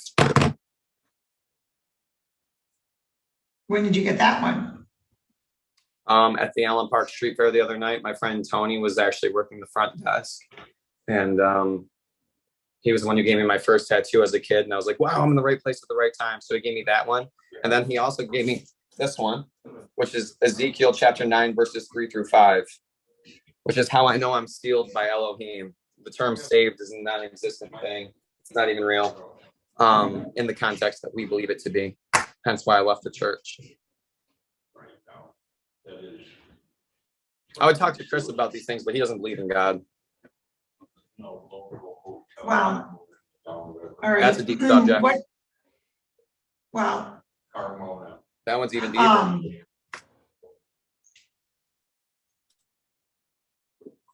So where does Tony work?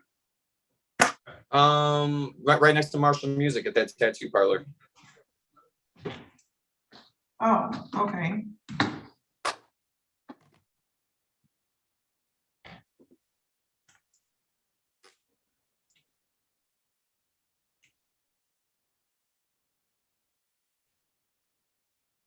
What? And so it's so you didn't get, Tony didn't do your other tattoo with Lauren? Nope. I refuse to go back to that place. Like I said, that guy disgusts me.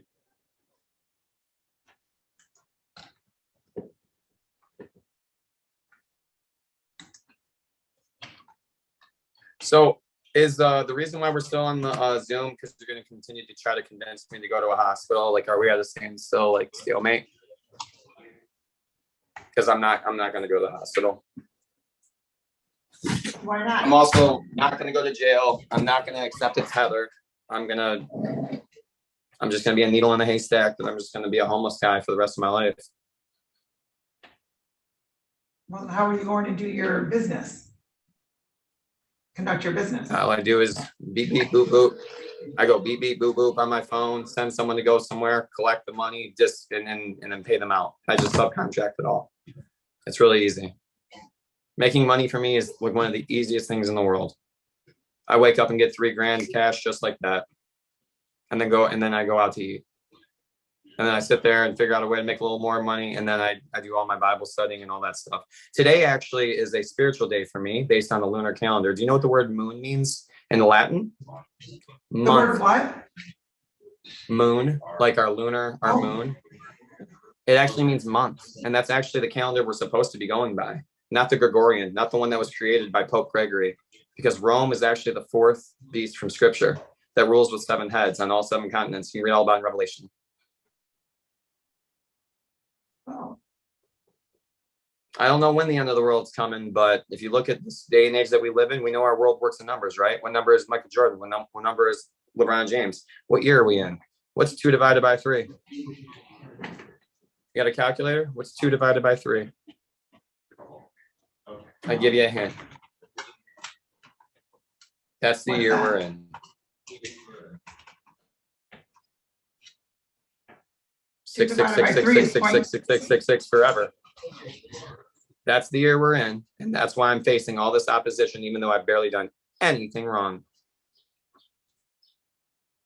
Spiritual warfare, spiritual principalities of the air are attacking me, and they're playing out through the flesh. I'm not an idiot, and people would call me crazy. I get it. Doesn't make sense to most people. I don't expect it to. I'm a modern day prophet, and I know that. Now I'm crazy, right? Now I'm nuts. no. I get it.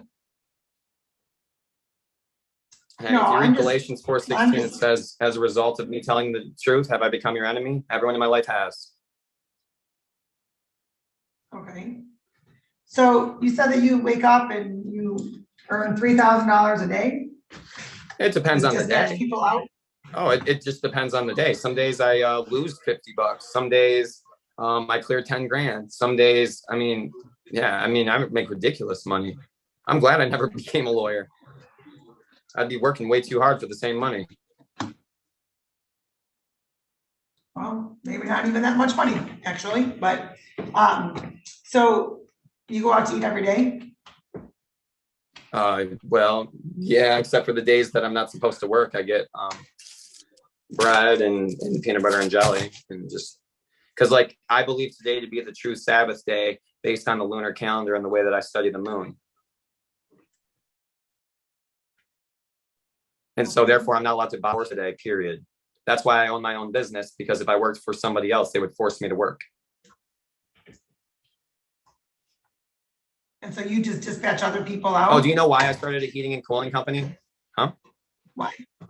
Oh, no, I wouldn't force anyone else to work for me either on a day like today either. I won't even take calls that someone want. I go, yeah, you can fill out our request form, but I'll look at it tomorrow. That's about it. Now, I would go run a call if it was for free because there's someone in need, but not as a transactional purpose. What is the difference?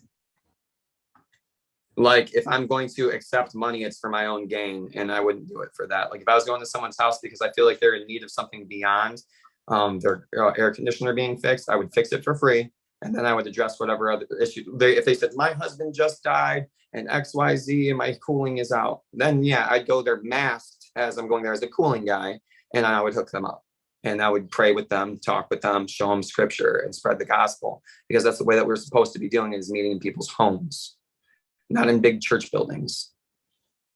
That is the true Great Commission. And you want to know who got locked up all the time for his name's sake? Peter, Paul, John, they all got thrown in jail, just like me. You know what I did while I was in jail? Preached Yahweh and Yeshua in that jail. And I did remain untouched. However, I was scared as can be. I walked through the valley of the shadow of death, but I feared all the evil. So I'm curious, why are there 2 names? You're telling me Yahweh and Yeshua? Yeshua, yeah. So the Father is Yahweh. He's the maker of heaven and earth. And then we needed someone who was going to make it so we don't have to sacrifice goats anymore and shed blood, and someone to get rid of the enmity between the Jew and the Gentile. So now we are grafted in and have full access through the blood of the true Messiah, who is not Jesus. That's the Antichrist that's going to deceive everyone till the very end. That's Revelation 13:18. And then if you read Revelation 14:1, the very next verse, it says exactly what the seal of Elohim is. It's the Father's name, which is this, Yahweh. Exodus chapter 13, verses 1, verses 8 through 10 will tell you what the true seal of Elohim is as well. The memorial between your eyes and the sign on your hand is when you actually partake in the Feast of Unleavened Bread. Then if you read Ezekiel chapter 9, verses 3 through 5, it's the same thing. This is the verse that I know sealed me, because when my wife wouldn't touch me one night, I had a true revelation and experience in my own basement in my house that I'm not allowed in anymore. Which, by the way, did you know that the Messiah had no place to lay his head either? I did not know That he that. stayed somewhere else every single day as well? Right. Do you know what age he was when he started his ministry? 30 years old. I'm 31. I'm a little late. I'm not the Messiah, but we're called to do exactly what he did and follow in the footsteps he did. John 14:15, if you love me, keep my commandments. Do we even know what the 10 commandments are to begin there? Most people don't. There's 10,000 promises in scripture. Most Christians can't name 10. Did you know that? There's 10,000 what? Promises in scripture, and most Christians can't name 10. Can you name the 10 commandments? Yeah. And then what are some of the 10,000 promises? Well, let's just start with the rainbow. Do you know what the rainbow represents? What's that? It's a covenant between him and us at the time of Noah that he would never flood the earth again. Do you know what the rainbow represents now? What it covers up now? It covers up two ugly things, gay and pride, two detestable things in the sight of him. They perverted our rainbow to protect something that he hates. How about that? You like apples? How about them apples? Apples? Oh, how about them apples? What's another promise? I know that. That in that day when we call on his name, we will be saved. Okay. The dead in him are going to arise first. That's a promise. And do you know what a prophet is? Someone who speaks the truth of something that's going to happen, and then it does. So if you're reading Revelation, you believe it to be true, and you preach it, you are a modern day prophet by definition. Tell them that person is. Okay. So that one doesn't really make, that one I don't really know very much. What about another promise? Well, one of them I just told you would be that when we tell our kids the story of what happened during the time of Exodus, as we partake in the feast and we tell them exactly why we're doing it, that we are sealed from that day forward. Also, we're supposed to keep the Feast of Unleavened Bread. All the feasts are supposed to be appointed from year to year forever, period. Oh, And Easter is not one of those days. In fact, Easter is as pagan as it gets. Same thing with Christmas. And I bet you Chris Shemke, who doesn't even believe in God, celebrates Christmas. so why do you think some people celebrate Christmas if they don't believe in God? You know, I don't know why people who believe in God celebrate Christmas. Or 4th of July, to that point. Why is that? Because they're traditions of men, and scripture specifically says don't speak on them. Don't do them. Here's another thing. Do you know what the word pharmaceutical actually means in Latin? What word? Sorcery. Pharmaceutical. Oh, pharmaceutical, okay. It means, That means look this sorcery? up. It means sorcery. Yes. And so when we ingest these pills, which by the way is what killed Lauren, because she took her doctors prescribed her benzos, the fentanyl that she got mixed together, there was no bringing her back. None. No Narcan, no nothing could have saved her. But if somebody uses fentanyl, even by itself, isn't that likely to, I'm not an expert on any of these chemicals. I'm just telling you one thing that I just learned based off of her death. Oh. I'm saying that Oh, okay. any type of pharmaceutical is bad. It's bad news bears. All of it. Okay. And that's why I refuse, like when I'm going to get therapy or whatever, they're going to try to tell me I need to take a drug, and I'm going to be in strict opposition to that anyway. So it's almost even pointless to go unless someone's just sitting there to hear me out like you are right now. This is therapy for me. Do you feel any better? or not really? 100%. Oh, I feel, yes. At the beginning of this, I felt depressed, scared, and now I feel empowered and alive. Okay, However, that doesn't change the trajectory of what I'm going to do. which is what? I'm leaving the state. Figuratively and metaphorically. I mean, physically and metaphorically. I'm leaving this state of mind and I'm leaving it here in Michigan. But you haven't figured out where you're going to go, other than you know you're not going to Ohio? Right.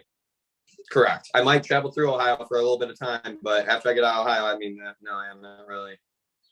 Ohio's pretty boring. I'd rather go to like Arizona, New Mexico. Texas is nice. I love the Riverwalk. I've never been to California, but that's pretty evil over there too. Hollywood is like the worst. I can say I've never been to California. Yeah, I'll probably go. No, I can't afford it because I only make Michigan money. Well, I got the longboard right here, though. I was riding it last night. It was Lauren's. I kept it. Yeah. is there a lot of space for you to ride it, or just in the parking lot? Well, and over this little hill and stuff. And, yeah. Yeah, Hill? it's fun. The parking lot was nice by itself, but yeah, there's to go over freeways and stuff to get to a gas station. This isn't when I was a juvenile, I cut off a tether and tried to run away to Florida. It was just a house tether, but we actually tried to run away to Florida. We got picked up in Bowling Green on some bicycles. The only thing that I really hate that I'm leaving behind is the fact that my wife is having a kid. Other than that, I got nothing here. Just that baby. That's all. And that sucks. Like big time. But I mean, honestly, if this court date would have went completely different from the beginning, I would be staying here. I would be obliging to everything. As soon as you said jail, snapped my brain in half. Like nope. Okay, I see where I'm being called now, and it's not jail. Jail is not meant for me. Mental institution is not meant for me. I'm totally fine. I handle life just fine. I'm not a violent individual. I know when to sit down and shut up. I know what I'm doing, but I'm getting treated like an animal, and I'm done with it. I'm done getting drunk. I'm not going to ever use another drug. Simple as that. I'll pay you guys whatever you want. Just let me go. You'll never see me again. You'll never hear me again. Never see me again. Chris can keep the change. I'm good.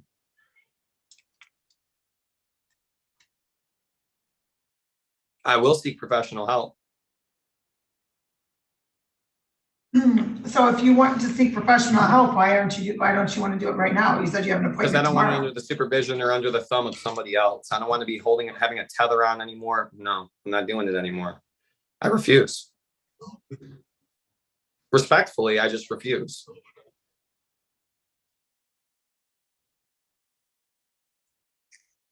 I feel I've done everything up until this point to the best of my ability. The reason why I missed the drug test, I have no clue. Honestly, I would wake up, I'd call every day. I could tell you the colors that were today. It was a green, aqua, and like amber or something like that. As long as it wasn't pink. By the way, Lauren's favorite color was pink, and that's my color. You believe that? Well, that's something. You know, I don't even need glasses. I was just trying to look smart. I was trying to blend in with you guys.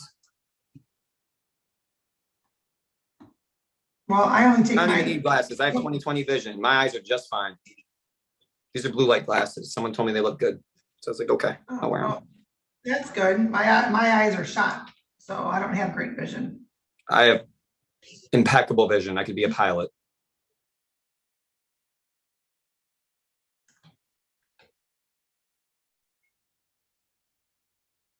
Have you ever thought about being a pilot? No, I'm afraid of heights. So you've never flown anywhere? Well, yeah, I've definitely flown, but like my palms are like sweating like crazy, and I usually take a couple shots. Is that how you got out to Las Vegas, was by flying?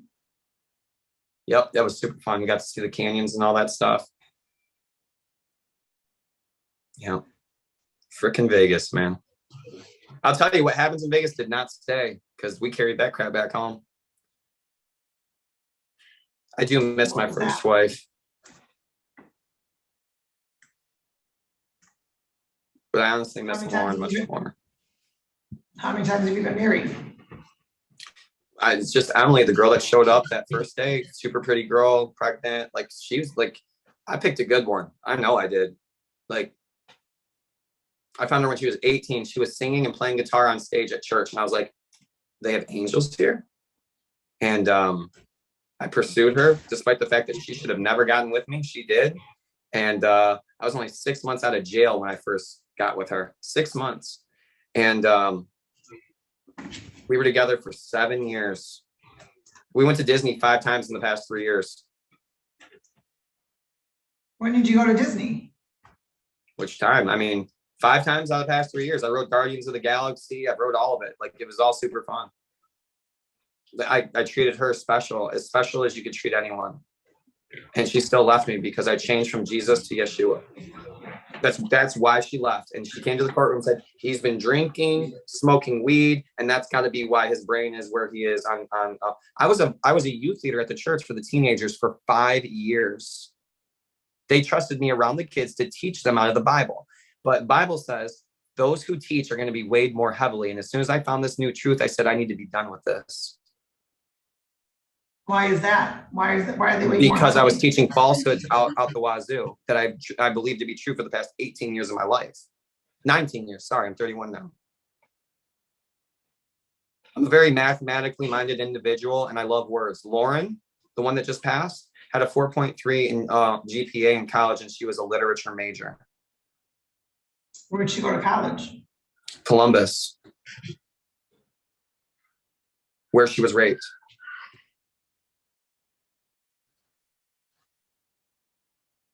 And so, when was the last time you went to Disney? It had to be like October. No, October was Vegas. It was September. Yeah, we went to Disney, then we went to Vegas, we went to go up to Tawas. Like, we would do it all because I run my own business. I take care of everything for Emily.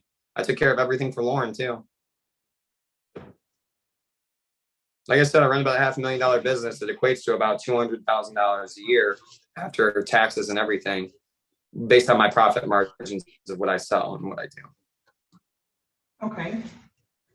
My wives don't ever need to work, but yet they think Lauren was good. Emily tried to fit me and conform me into a box and a mold of what she thought a husband should be, which is not the way that it works. It's the pecking order is God, husband, wife, then kids. Right now, she's putting the kids above me, which is why everything's come to such destruction.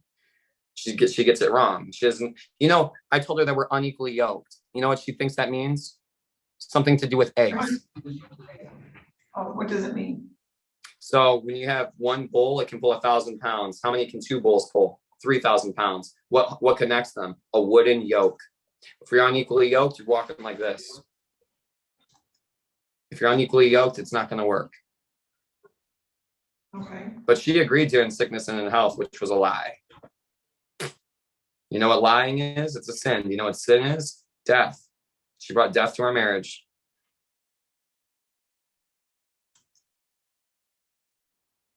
And it's all playing out right here. It's just, it's all good. I get it. So where were you a youth leader at? Northline Church in Taylor. Ryan Bettinger's the main pastor. He's one of my best friends for many years. He's got a much lower handicap than me too. I taught his kids. 3 of them. Lexi, Allie. I can't say the last one because he's a juvenile still. I was the favorite youth leader out of all of them. How long has it been since you stopped being a youth leader? I stepped down in March. 23? Might have been April, actually. It was just, yes, it was just, this all happened just now. All of this, the past 5 months of my life, I've been told I should write a book about.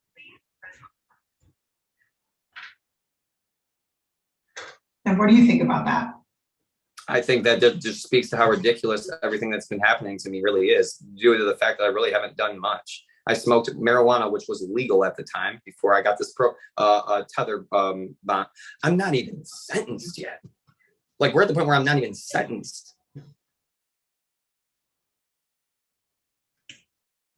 It's just, and if it was Dickerson, I would have been like, throw away the key. I don't want probation. I want nothing. Just sentence me now. Put me in Dickerson. I'll get my hot Cheetos and ramen noodles and I'll be fine. This place, Wayne County? Oh, heck no. Heck no. Never again. And I got new side. If I would have got old side, I'd be dead right now.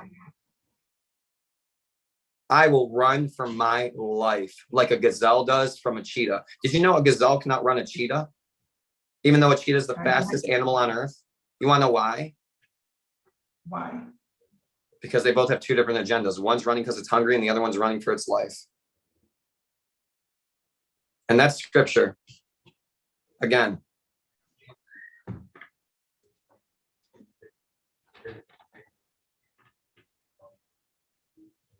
I base everything I do and think off of the word. And when I don't, destruction comes about. Every time. That's why I get in trouble for the most minute of things. The tiniest little thing I do incriminates me.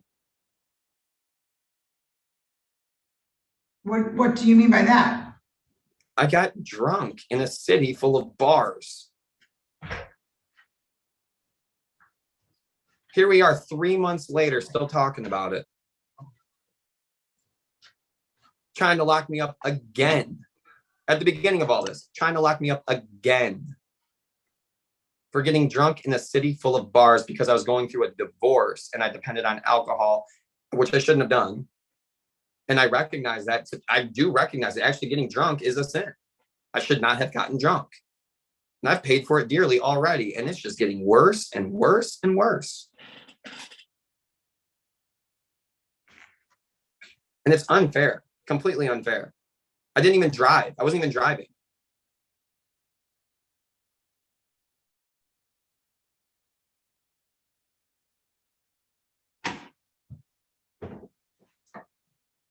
And there's two sides to every story. Here's the thing. People were saying I was acting crazy. You think I just acted crazy for no reason? No, I was provoked. And I'm not going to get into that, but it was evil what was happening to me. And that's why I needed to get out of there. And I wanted my keys back, which I never got.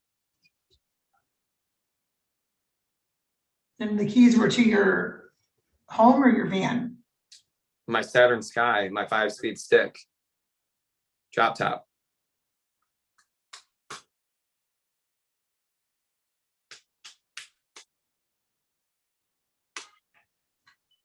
The one that I need to sell now that I can't enjoy anymore. Why is that? Because I'm leaving the state. I can't pack it up in the van. It's going to serve me no value any longer. I might as well keep it in the bank for child support purposes.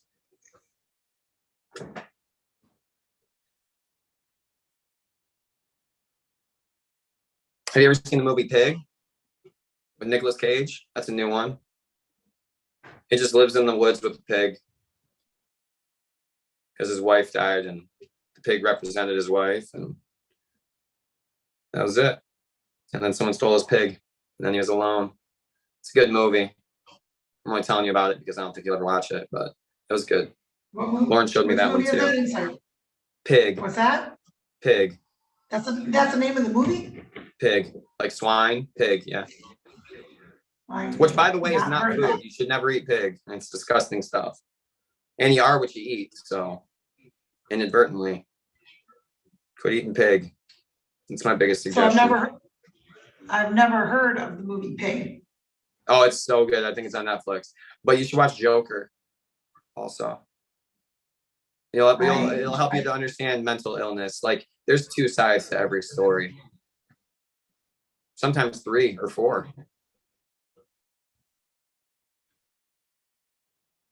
Well, I think that there's three sides to every story at least.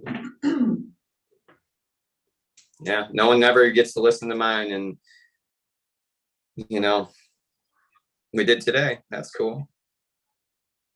I appreciate this amount of time that you've given me to talk.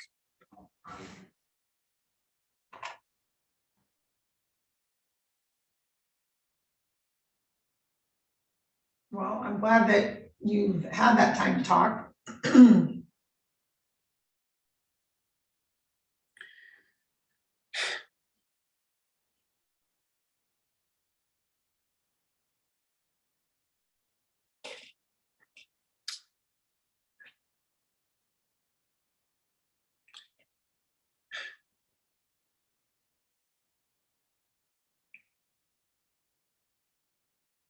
So I know that today it's not a work day for you. What are your plans tomorrow after your appointment?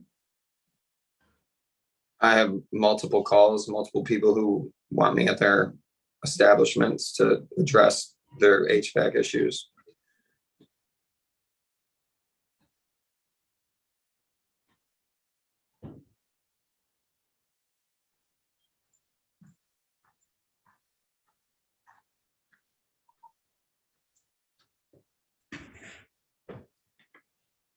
Where are your clients usually at? Everywhere in Michigan. I mean, have you ever Googled my business before? No, I have not. I have the best one downriver. I own the best company downriver based on Google. That's why I get called so much. I had a 5.0 rating before Lauren passed. After she passed, I got a bunch of weird things, people saying he kicked my dog, or don't let him near your children, or just all these false accusations of bull. And it still has a 4.9 rating. Like, it's really hard to tear down what I've built, what God's helped me build. I could literally just sell my business based on the revenue, the track record of revenue, and the amount of regular clients I have. But that would be silly because I could just make residual income. Not residual, I still would have to dispatch. So I technically still got to work a little bit, but I like being involved in the business that I put together. You know, my initials are AC. You're correct. Yeah, that's kind of meant for air conditioning, repairman and replacing. Yes, I picked that up for air Yeah. conditioning. Everything happens for a reason. Sometimes it's hard to see it in the moment.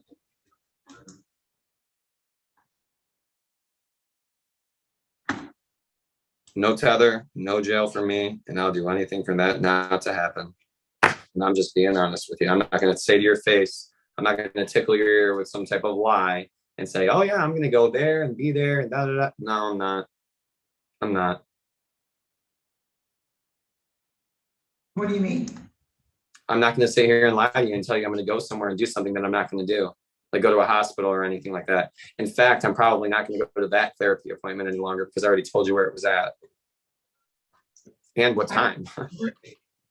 No, you didn't tell me what time, and you just indicated team Now, wellness. if you I believe there's replay the multiple recording, you'll locations. find it. I believe there's multiple locations. We're gonna for team reschedule wellness. it. I already know what it feels like to look over my shoulder everywhere I go. And that's going to be exponentially increased if I stay here in Michigan. So,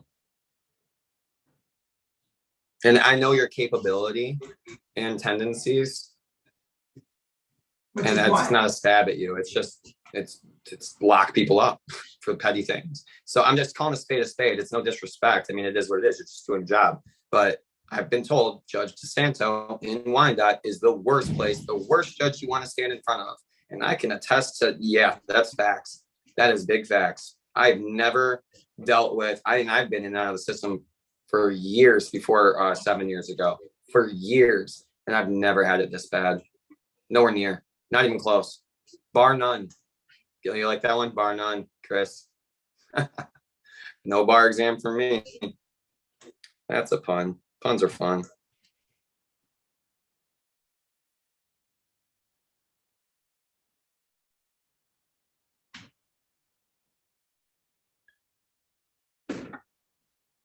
So for the 15th, you might as well put no show.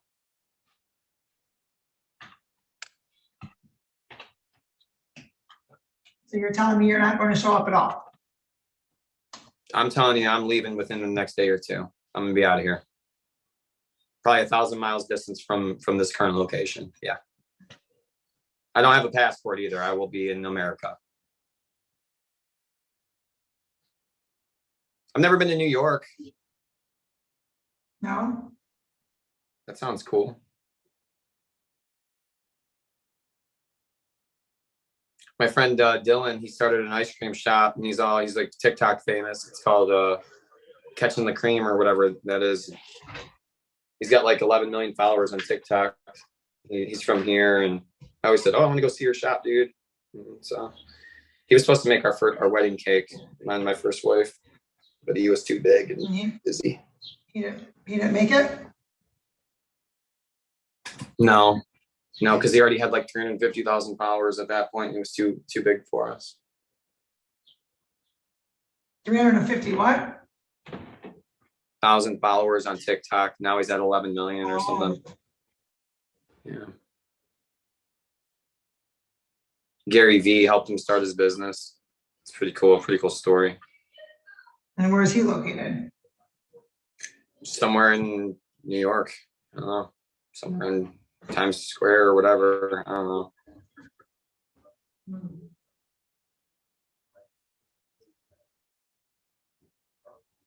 But here's one thing I will say. As a result of me being on the run, so to say, you best believe my nose is going to be clean everywhere I go. Everywhere I go. Yeah. And I have no business getting any other girls pregnant with my current state with the law. So, 1 Corinthians chapter 7, verse 1 says it's better for a man not to touch a woman. And I clearly see why. And why is that? If it weren't for Emily, if it weren't for any of the girls that I got with, because I can't handle my own lustful desires. If I would have never gotten with a girl, I would have never dealt with a divorce, would have never led me to depression. I would have never gotten with Lauren. There wouldn't be all this destruction in my past as a result of me thinking I needed a woman.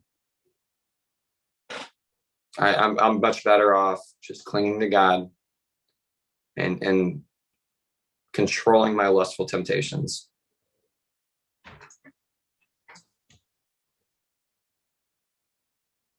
And I know it sounds good on paper, but I've been practicing it. I have nothing but pure intentions from this day forward, but I'm not doing this anymore. I can't. And what is this? Anything to do with this judicial system and Wyandotte, any recommendation, unless it's, hey, you're good, hopefully we never see you again, shake hands, peace out. You have a fine of $1,500 to go, come please pay that. I'd be up there and I'd go pay it. And I'd get the heck out of there. I'd tell the probation officer, sorry for being rude a couple times. I'm sorry for everything. I'd say, Chris, that was fun, I'll give you a reference for the next time you need that air conditioner fixed in the future. If you ever need it, not that I've ever touched it before, I'm just saying if you ever needed it.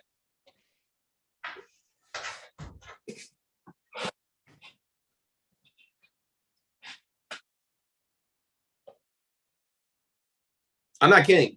Either way, even if I got off or I don't get off, I'm leaving the state. Period, point blank, I'm gone. I have a calling somewhere else that's very important. And if things don't pan out, maybe it's possible I might just be like, you know what? I'll just come turn myself back in and call it a day. That didn't really work out. I was wrong. I'm not afraid to admit when I'm wrong. A wise man accepts correction. I've received enough correction from you guys. Enough, more than enough. What correction is that? You guys then? sent me to jail, dude. I mean, sorry, man. Have you ever stepped foot in that jail?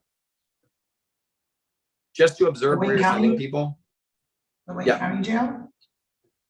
Yeah, like, Yeah. have you ever observed where you're sending people? Just went in there and saw the mold on the ground, or the cockroaches crawling around, or the violence that takes place, the blood on the walls, the toilets full of poop that you can't even use, the kind of food that they give you, the way that they give it to you, they throw it on the floor. Have you ever observed where you're sending people? It's hell on earth. I have not seen that. Chris has seen it.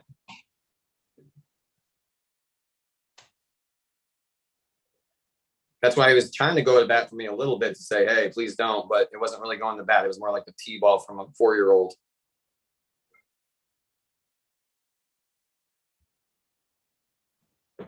Last time, the only reason why I got my tether off is because I mentioned it at the last moment, and then he came on my behalf and spoke up. But had I not said anything, he was just going to be passive and let it go. And then give me some bullcrap line of reasoning why, well, she would have done this or she would have done that. I don't believe that. I don't believe it at all. I believe that this is a monopoly system that's I'm in the loop of, that I need to get out of. What do you mean by Like, I that, a need to breathe. monopoly system? A monopoly system. You guys sold me alcohol, then locked me up for it. Who's you guys? The court didn't sell you any alcohol, did we? Wyandotte. Oh, It's a big monopoly. Oh, and then if you need your car towed, who tows it? The 2 officers that were sending me away, the Grope kids, their dad. It's a whole monopoly. It's a whole system. I see it. I'm not dumb. The whole thing is just designed for failure of anyone who doesn't actually live in Wyandotte or know the police.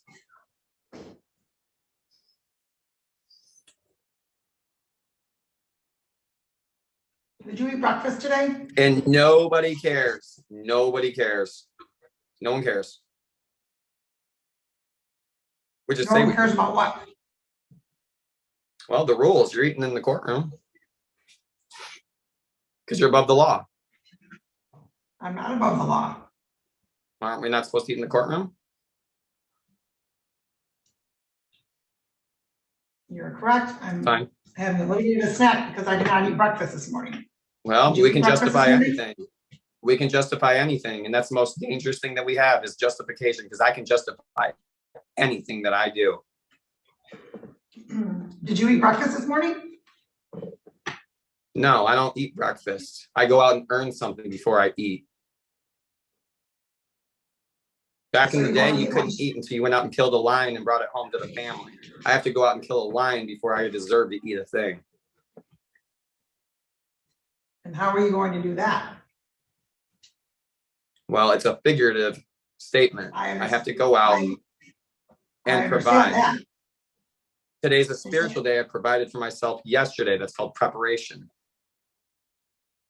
So are you going to eat lunch? More than likely. I don't know the future to that extent. Maybe I'll fast for the rest of the day and be in prayer because I believe in fasting and prayer. In fact, I'm a vegetarian. It's a lifelong fast I just started right before Lauren passed. I love vegetables, which is ironic that she was in a vegetative state for her last couple of days. Now that's funny. I don't mind if you eat. I just, it is what it is. Whenever we point the finger at someone, we got 3 pointing back at ourselves. Amen.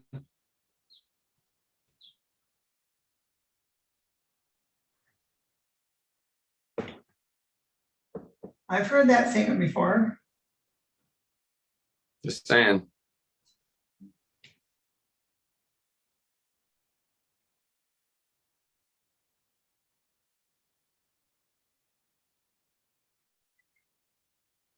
And so you said that you haven't spoken to your dad much? Not anymore. He has me blocked because I call him out on his bull crap too. And he doesn't like it because when we're shed the light, we want to cling to our darkness. Again, Galatians 4:16. Now that I've told you the truth, have I become your enemy? Look at that. Someone just texted me, hey, can you loan me 40 until Friday? I just gave another friend $1,000 the other day. He said, hey, can I get $1,000 so I can get a trailer for my business? All big, I forget what the business is called. Yes, going on by, man. Bam, $1,000 right out of my pocket, cash. That's what I do. And I said, don't worry about paying me back, because if you don't pay me back, we're still going to be friends. Money doesn't get between friends.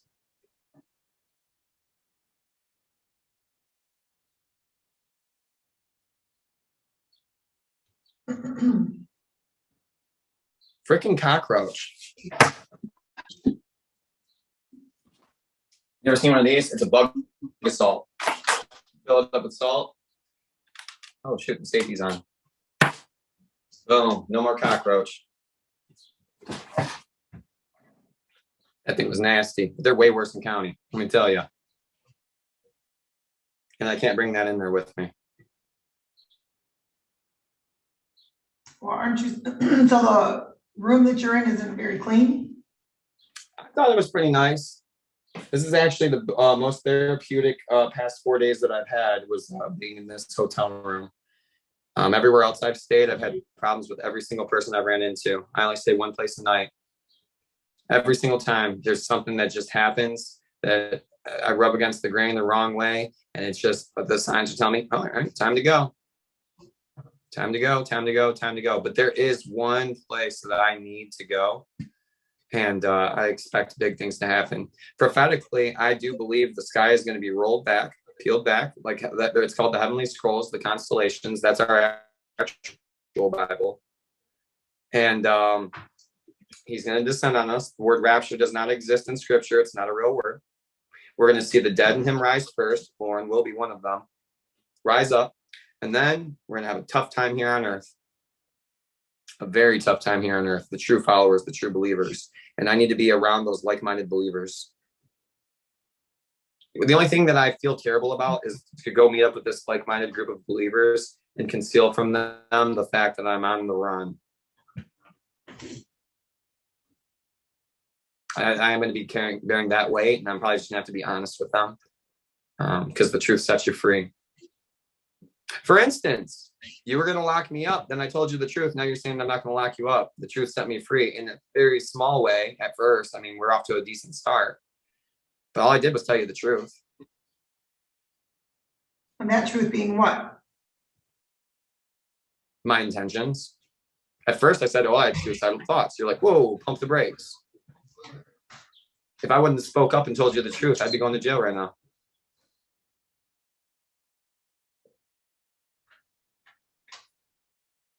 And that's a promise of Scripture.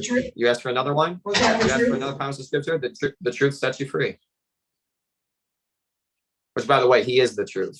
The way, the truth, and the life. And so, is what you said earlier the truth? There is one part that I will take back. I was there when Lauren did the cocaine. That is the one thing that I will come clean about right now. And her head fell into my lap, and her lips went blue. And the other day, a song turned on and said, "Baby Blue Ain't Your Color." You know that song? Yeah, that had me break down.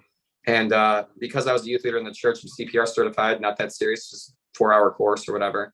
And I administered CPR on her, and it didn't work. Anthony, if I were you, I would stop talking about the details, because everything you're saying can and will be used against you. So this is not what this proceeding is about. So just my advice to you is I would not go into detail about this. Thank you.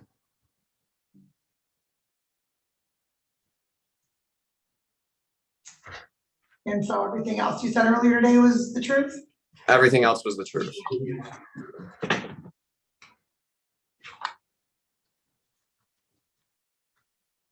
But I witnessed death. However, I spoke with Wayne County, and there's no one's being charged with anything like that. I get what Chris is saying, that I shouldn't be around an environment like that. And that's probably part of my bond conditions. However, I didn't know what she was doing. I didn't know that she had that stuff. I walked in on that.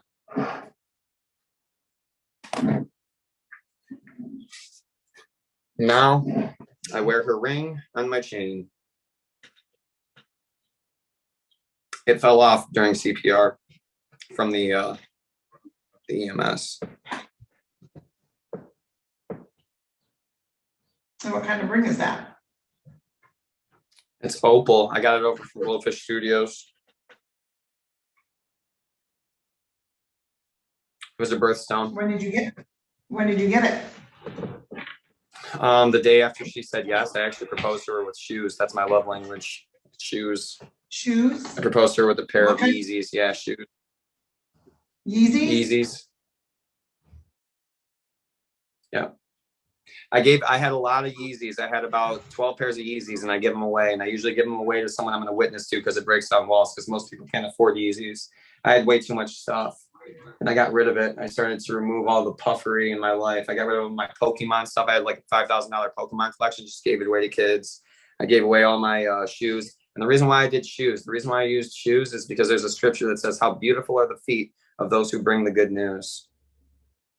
Anyone that wore a size 11, I'd say, what size shoe are you? 11? Ooh, you like Yeezys? Boom. But her specifically, I proposed to with Yeezys just because it's part of my love language. And I don't believe in the traditions of men. Why did I have to propose with a ring? I didn't have to. I proposed with shoes. And the two became one flesh. And that is what marriage is technically, not the piece of paper that follows. That's just for legality. I will say shoes is interesting. I've never thought of it like that. Everybody has their I own. never heard of. The whole point is, she said yes. And for that, I'm forever grateful. She is who I should have been with from the beginning. You still talk to her brother, who I think you said is your friend?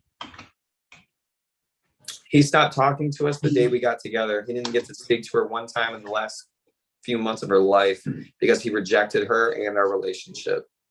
So now he bears that guilt. He'll never talk to me again. And he was my best friend. We were the best How man long at you each guys other's been- weddings.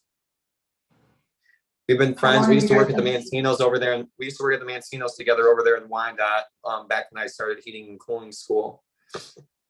And he was the manager. And we worked under Mike. I don't know if you know, Mike was the owner. And we used to hang out and drink alcohol and have fun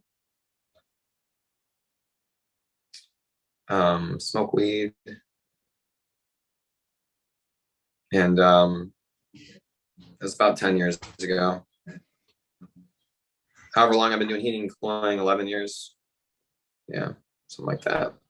I used to take the bus over there in Wyandotte down 4th Street, take it all the way to Melvinville, and then my friend would drive me from Melvinville to Dorsey over in Wayne, which is actually around the block from where Lauren's house was. So it all came full circle. Every day I went to Lauren's, I saw Dorsey. I saw the school I went to for HVAC, which was hilarious to me. Well,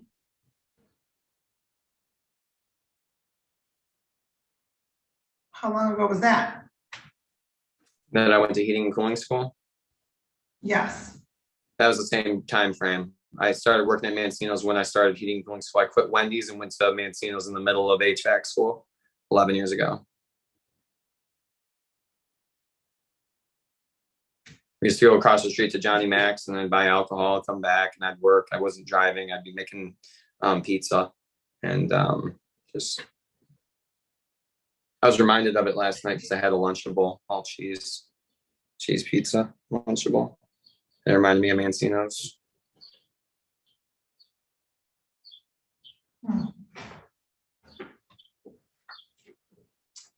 How long did you work at Mancino's?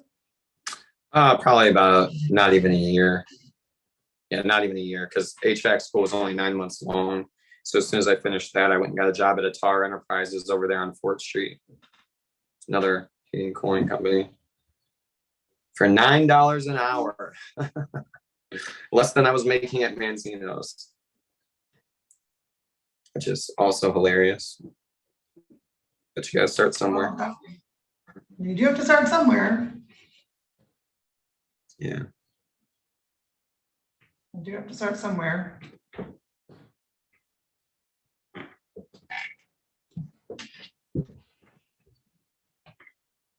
So you don't want to get treatment anymore either? Not with the tether.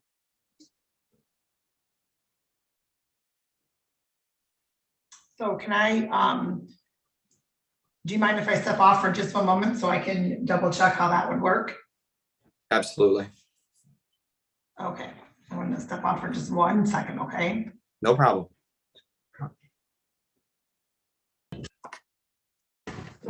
Okay, so, Anthony, I know you want me to not send you to jail and not tether you. So I was trying to find out how I could do that and make sure that you're coming back on Monday. Oh, well, as long, you know what? Zoom is good.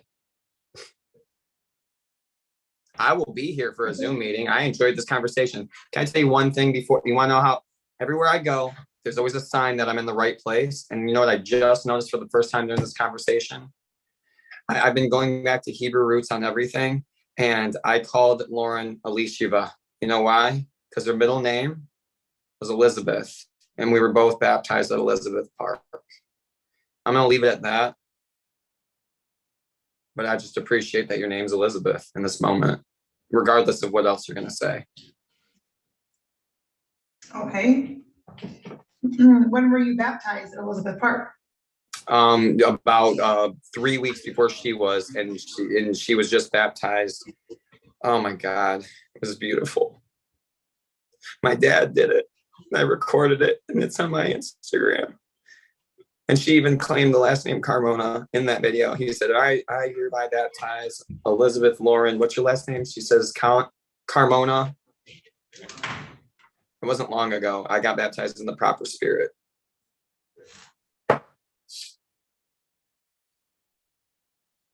And in the same way that I've been witnessing, my dad, in the same way that I've been witnessing to you guys, is how I did it in jail. And everywhere I go, all I do is live by the word of my testimony.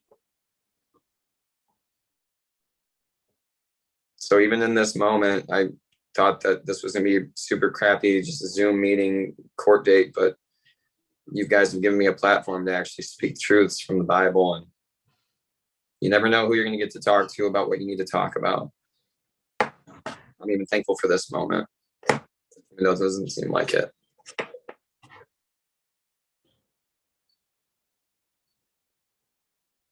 Well, I'm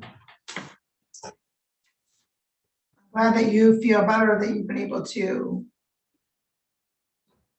talk about. Express myself. Yes.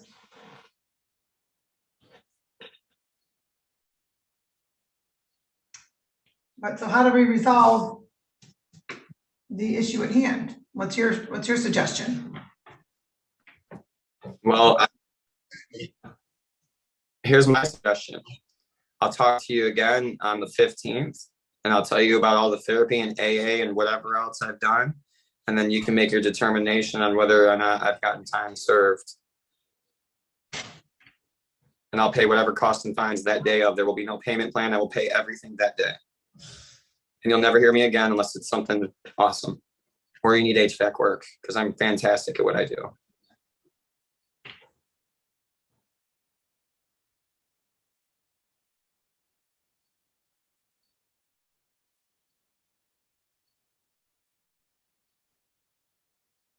I was upset that they told me. Sorry. I'm sorry? Oh, go ahead. I was upset that the therapist told me that I'm only allowed to get 1 hour. I was upset about that. I was like, I need at least 3 for my first session. I guarantee it. Not in a group. I need a one-on-one, and I'm hoping my therapist is someone very special.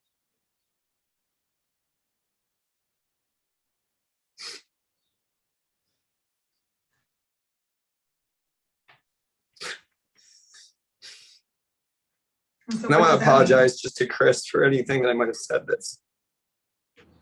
What do you mean? Go ahead, you can continue. Well, first, I want to apologize to you and to Chris for anything that I may have said that was hurtful or insinuating. I am sorry. Because I'm not, they say hurt people in AA. And I definitely am guilty of that, but I've been working on kindness.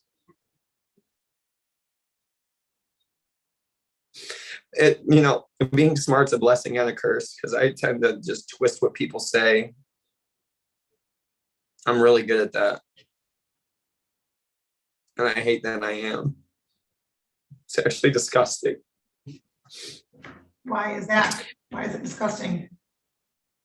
Well, because my ego causes me to think I'm better than others and to mess with people for no reason.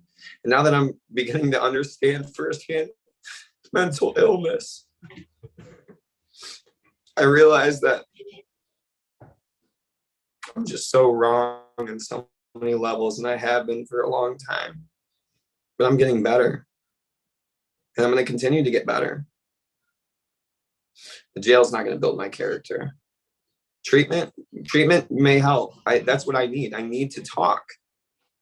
I need to write things down. I need to listen to other people. I need to accept correction.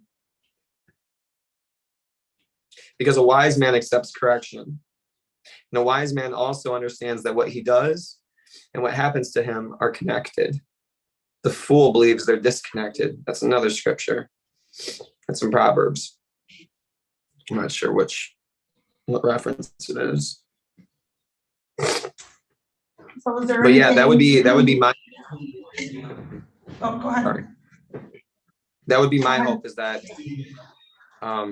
the next court date, you're like, you know what? I see your point. You're all good. You messed up. You got a lot going on.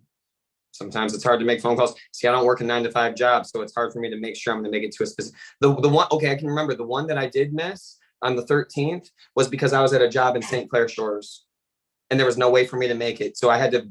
The person out there was being very upset with me, and they said, "If you don't finish the job today, I'm suing you." So now I was caught between a rock and a hard place: make it to my drug test or get sued. Oh, I got an expensive lawyer, not super expensive, but I paid more than I ever had for a lawyer, and I was like, "I'll be fine."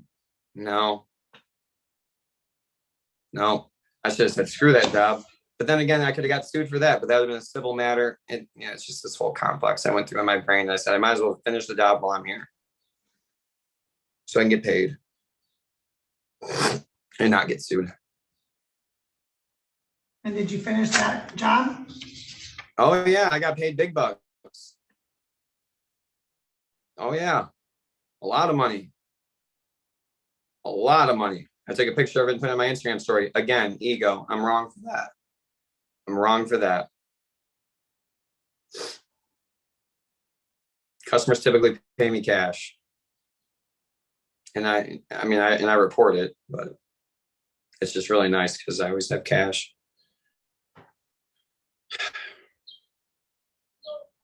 Except ironically, the last time I went to jail, I didn't have my wallet, so I had no commissary.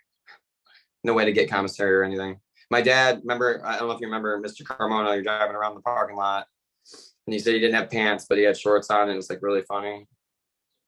He had to go to my house, and I told him, yeah, I had to, yeah, you have an impeccable memory. He said, I told him where my cash was. When he found it and we were on the phone, he was like, oh my gosh.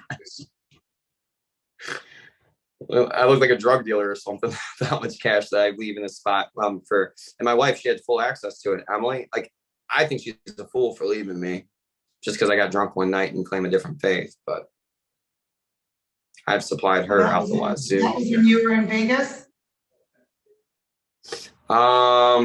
Yeah, the one that I went to Vegas with, that one, yeah.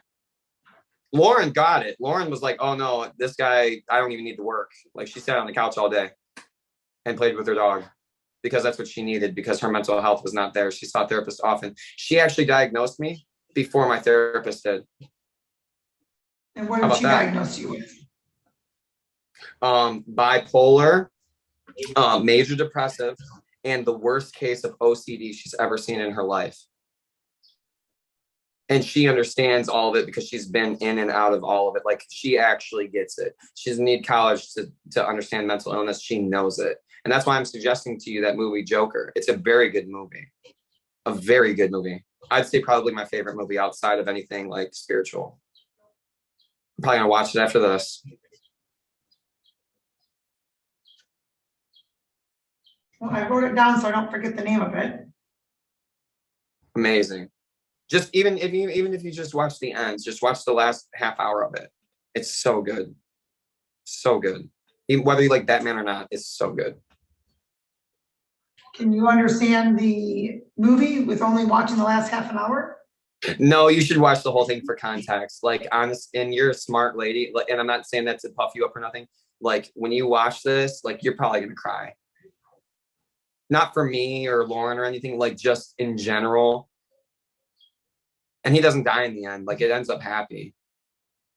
It ends up happy. Oh, Chris probably hasn't seen it either. It's a good one, Chris. Nightcrawler, that's another good one. But anyway, I've seen it, Anthony. Joker, so good, so good, so good, so good. So what are your plans? I mean, how long are you planning on staying at the motel or the hotel that you're at? I know, right? Cockroaches implies that it could have been a motel, but well, I mean, if everything's gonna move smooth, cordial, and I'm gonna avoid jail and tether, I'll do whatever you want. Honestly, I'll stay here. I'll do whatever you want. But I do have a trip that it's a 10-day camping trip that I need to go to. It's not some Right, to crazy. Missouri.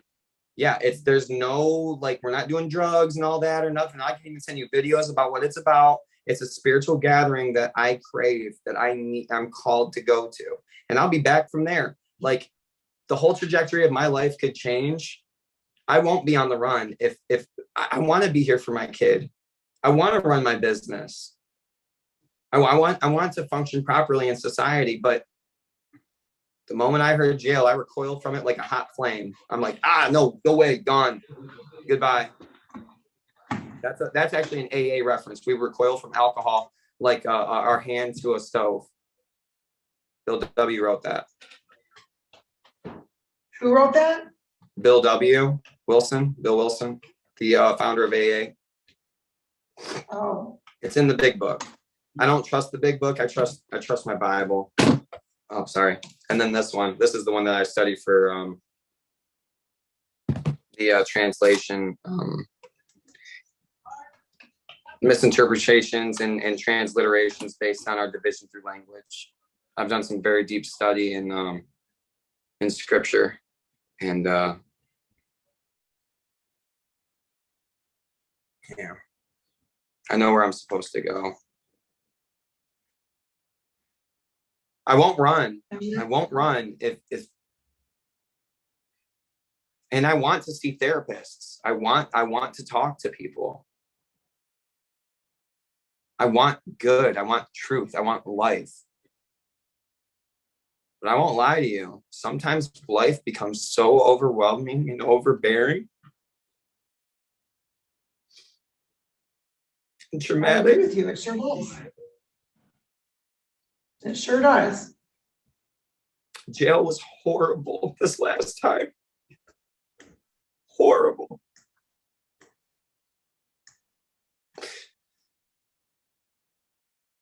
Horrible.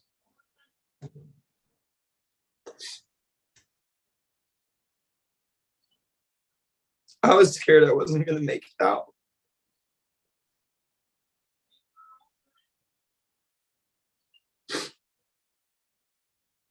For good reason. The intimidation I received was very convincing. And they thought it was funny. I was specifically told to my face, I hate fucking white people. And that the dude had HIV and he was going to bite me in the jugular. First moment he got. And I said, well, there goes my life if that happens. For one specific purpose, so he can get out of quarantine and go to Bam Bam, so that way he can get out. Just like I would have just been like a tool to be used just for him to get out of the room that he was in because he was uncomfortable for a moment.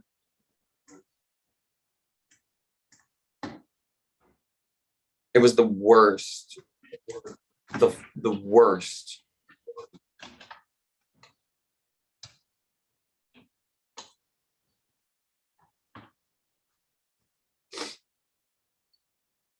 I have no ill intentions for anybody, not even myself. But fear is, You said you did earlier. That's why I was concerned. I wanted to catch your attention and it was truthful. However, do I think I could actually put a gun in my mouth and pull the trigger with my toe? Well, who knows? Who knows what anyone's capable of these days? When people are desperate, they'll do anything. If I go to jail, I consider myself already dead. I just don't want to suffer during the process. So yes, I would rather die than go to jail. That is very much. Now, any other jail, fine. Dickerson, I've been like, oh, this is fun. I'm gonna work out. I'll do a bunch of chin-ups. I don't need cigarettes. I don't need nicotine. This would be like a cleanse. This ain't Dickerson anymore.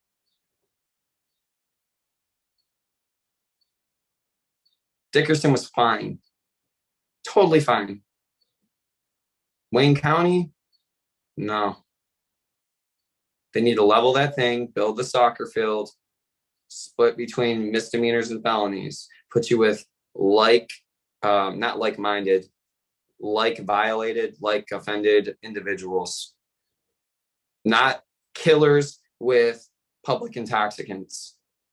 That was horrible. Horrible. I would not wish it on my worst enemy. I know a rapist right now who's walking around free, and I don't have the heart to send him there. How about that? I was like, he'll get it so bad here.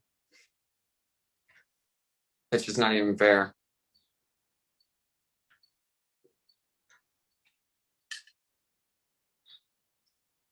By the way, So I've why been do you trying. think that? Oh, go. Why do I think By that? the way, what were you saying? I'm sorry. Why do I think that he might what? I value your question. So go ahead. Why do you think that there is such a difference between Dickerson and Wayne County Jail? I don't think I know, ma'am. I can tell you in Dickerson, everyone that you go there with, not a single. I don't remember a single person in there with a felony. And when they're in there, they're waiting to get out. They're just trying to play spades, which, by the way, I'm really good at spades. I'm better at spades than I am at euchre. That's where I connected with a lot of individuals in there, and actually in Dickerson, good people. And I connected with bad people. At 17 years old, I wasn't even scared to be in Dickerson. It was totally fine. We watched movies. We got commissary. I got released early by a couple days. Like, it was totally fine. It was like being grounded a little bit worse than being grounded. I can do that. It gave me time to sit alone with my Bible. In Wayne County, I'm telling you, you are alongside criminals that are telling you how to, that will tell you how you can get away with murder, literally.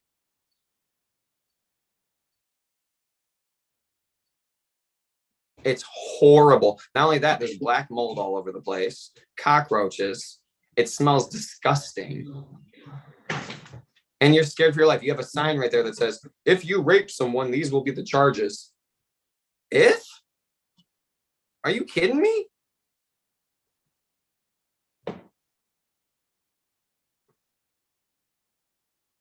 I crawled on the ground to get under a couple individuals. There's this old black guy that was heavy set, and he was sitting there sleeping on the bench. I said, I'm going to crawl under him because I don't think he's going to get up for a long time. And I sat under him in the fetal position, and I heard people talking about me the whole time behind me, saying things like, I'm about to grab him and snatch him out from under there and just yank him out here and just start beating this. I'm telling you, this is the truth. Because I got drunk one night and missed a couple drug tests that I'm clean for anyway. I'm probably clean for marijuana today. Well, that would be good. It'd be good if it was out of my hair. I wish I was over 7 years. It is not. What was that about? Well, after 7 years, it's no longer in your hair. Oh, I wish I never touched it again. Every time that I touched marijuana, bad things happened. and nothing to do specifically with marijuana. But that's when I was telling you about when a man does, a wise man truly believes that what he does and what happens to him are connected, even if it's not necessarily like hitting a domino when it hits the next one. It is, but it's spiritual. Bad things happen to me when I do something wrong.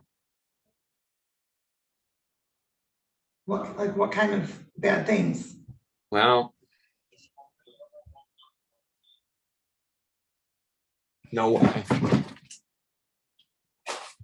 Really? Oh my God. What's that? I knew this was gonna happen, man. You guys are really locking me up. What are you guys doing?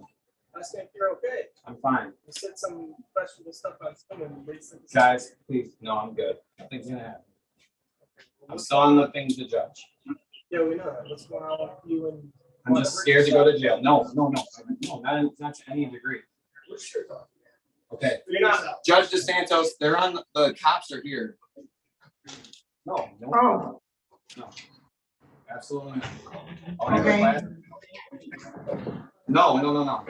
Well, so then at least, so we know that you're safe right now then. Anyone in here, I'm scared to go to jail. I don't want anyone to We're not come. taking you to jail. We can't even take you to jail for what happens on there. Okay. We can't. No, I'm fine. I'm fine. We're fine. I promise. Going through a divorce. My wife. Okay. I just said I'm depressed beyond belief. So even if you were sentenced to jail, we're not going to do anything silly. No, absolutely not. No way. That's. No. I I promise. was watching on. I promise that will not happen. I promise. Can't get tripped soon, so you don't want to ruin it, right? Correct. They're taking a report, Miss Santos. I'm not. I'm just grabbing I just want her to know that I'm not ignoring her. Yes. She knows. I think she knows what's going on. What's your middle name? Carmel, Joseph. Come on, man. Why are you guys? Come on, man. What are you guys doing? Please don't. You're good, man. If we were to take you, we already took you, right? Yeah. Hey, we're not taking you. It's scaring me, man. You're I good. can't go to jail. Scared of. We're not taking Please. My name's you. Anthony. CARMONA. Yes, and I'm fine. Okay? I'm just gonna close the door now, okay? No, keep it open. Okay. What's your birthday? 6/10/92. You guys are taking me out. Come on, man. All right. Step out here. I've got guns.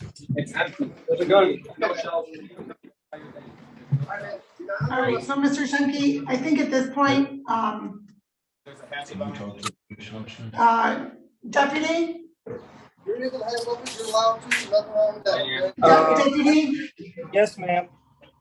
Okay, so we weren't really sure where Mr. Carmona was located. And so, he had indicated that he was going to harm himself and that he had a shotgun in the room. Yeah, we're looking for weapons right now. About that 20 gauge you was talking about. Can you be honest? Are you guys locking me up? Yeah. He's got a hatchet right here, a slingshot.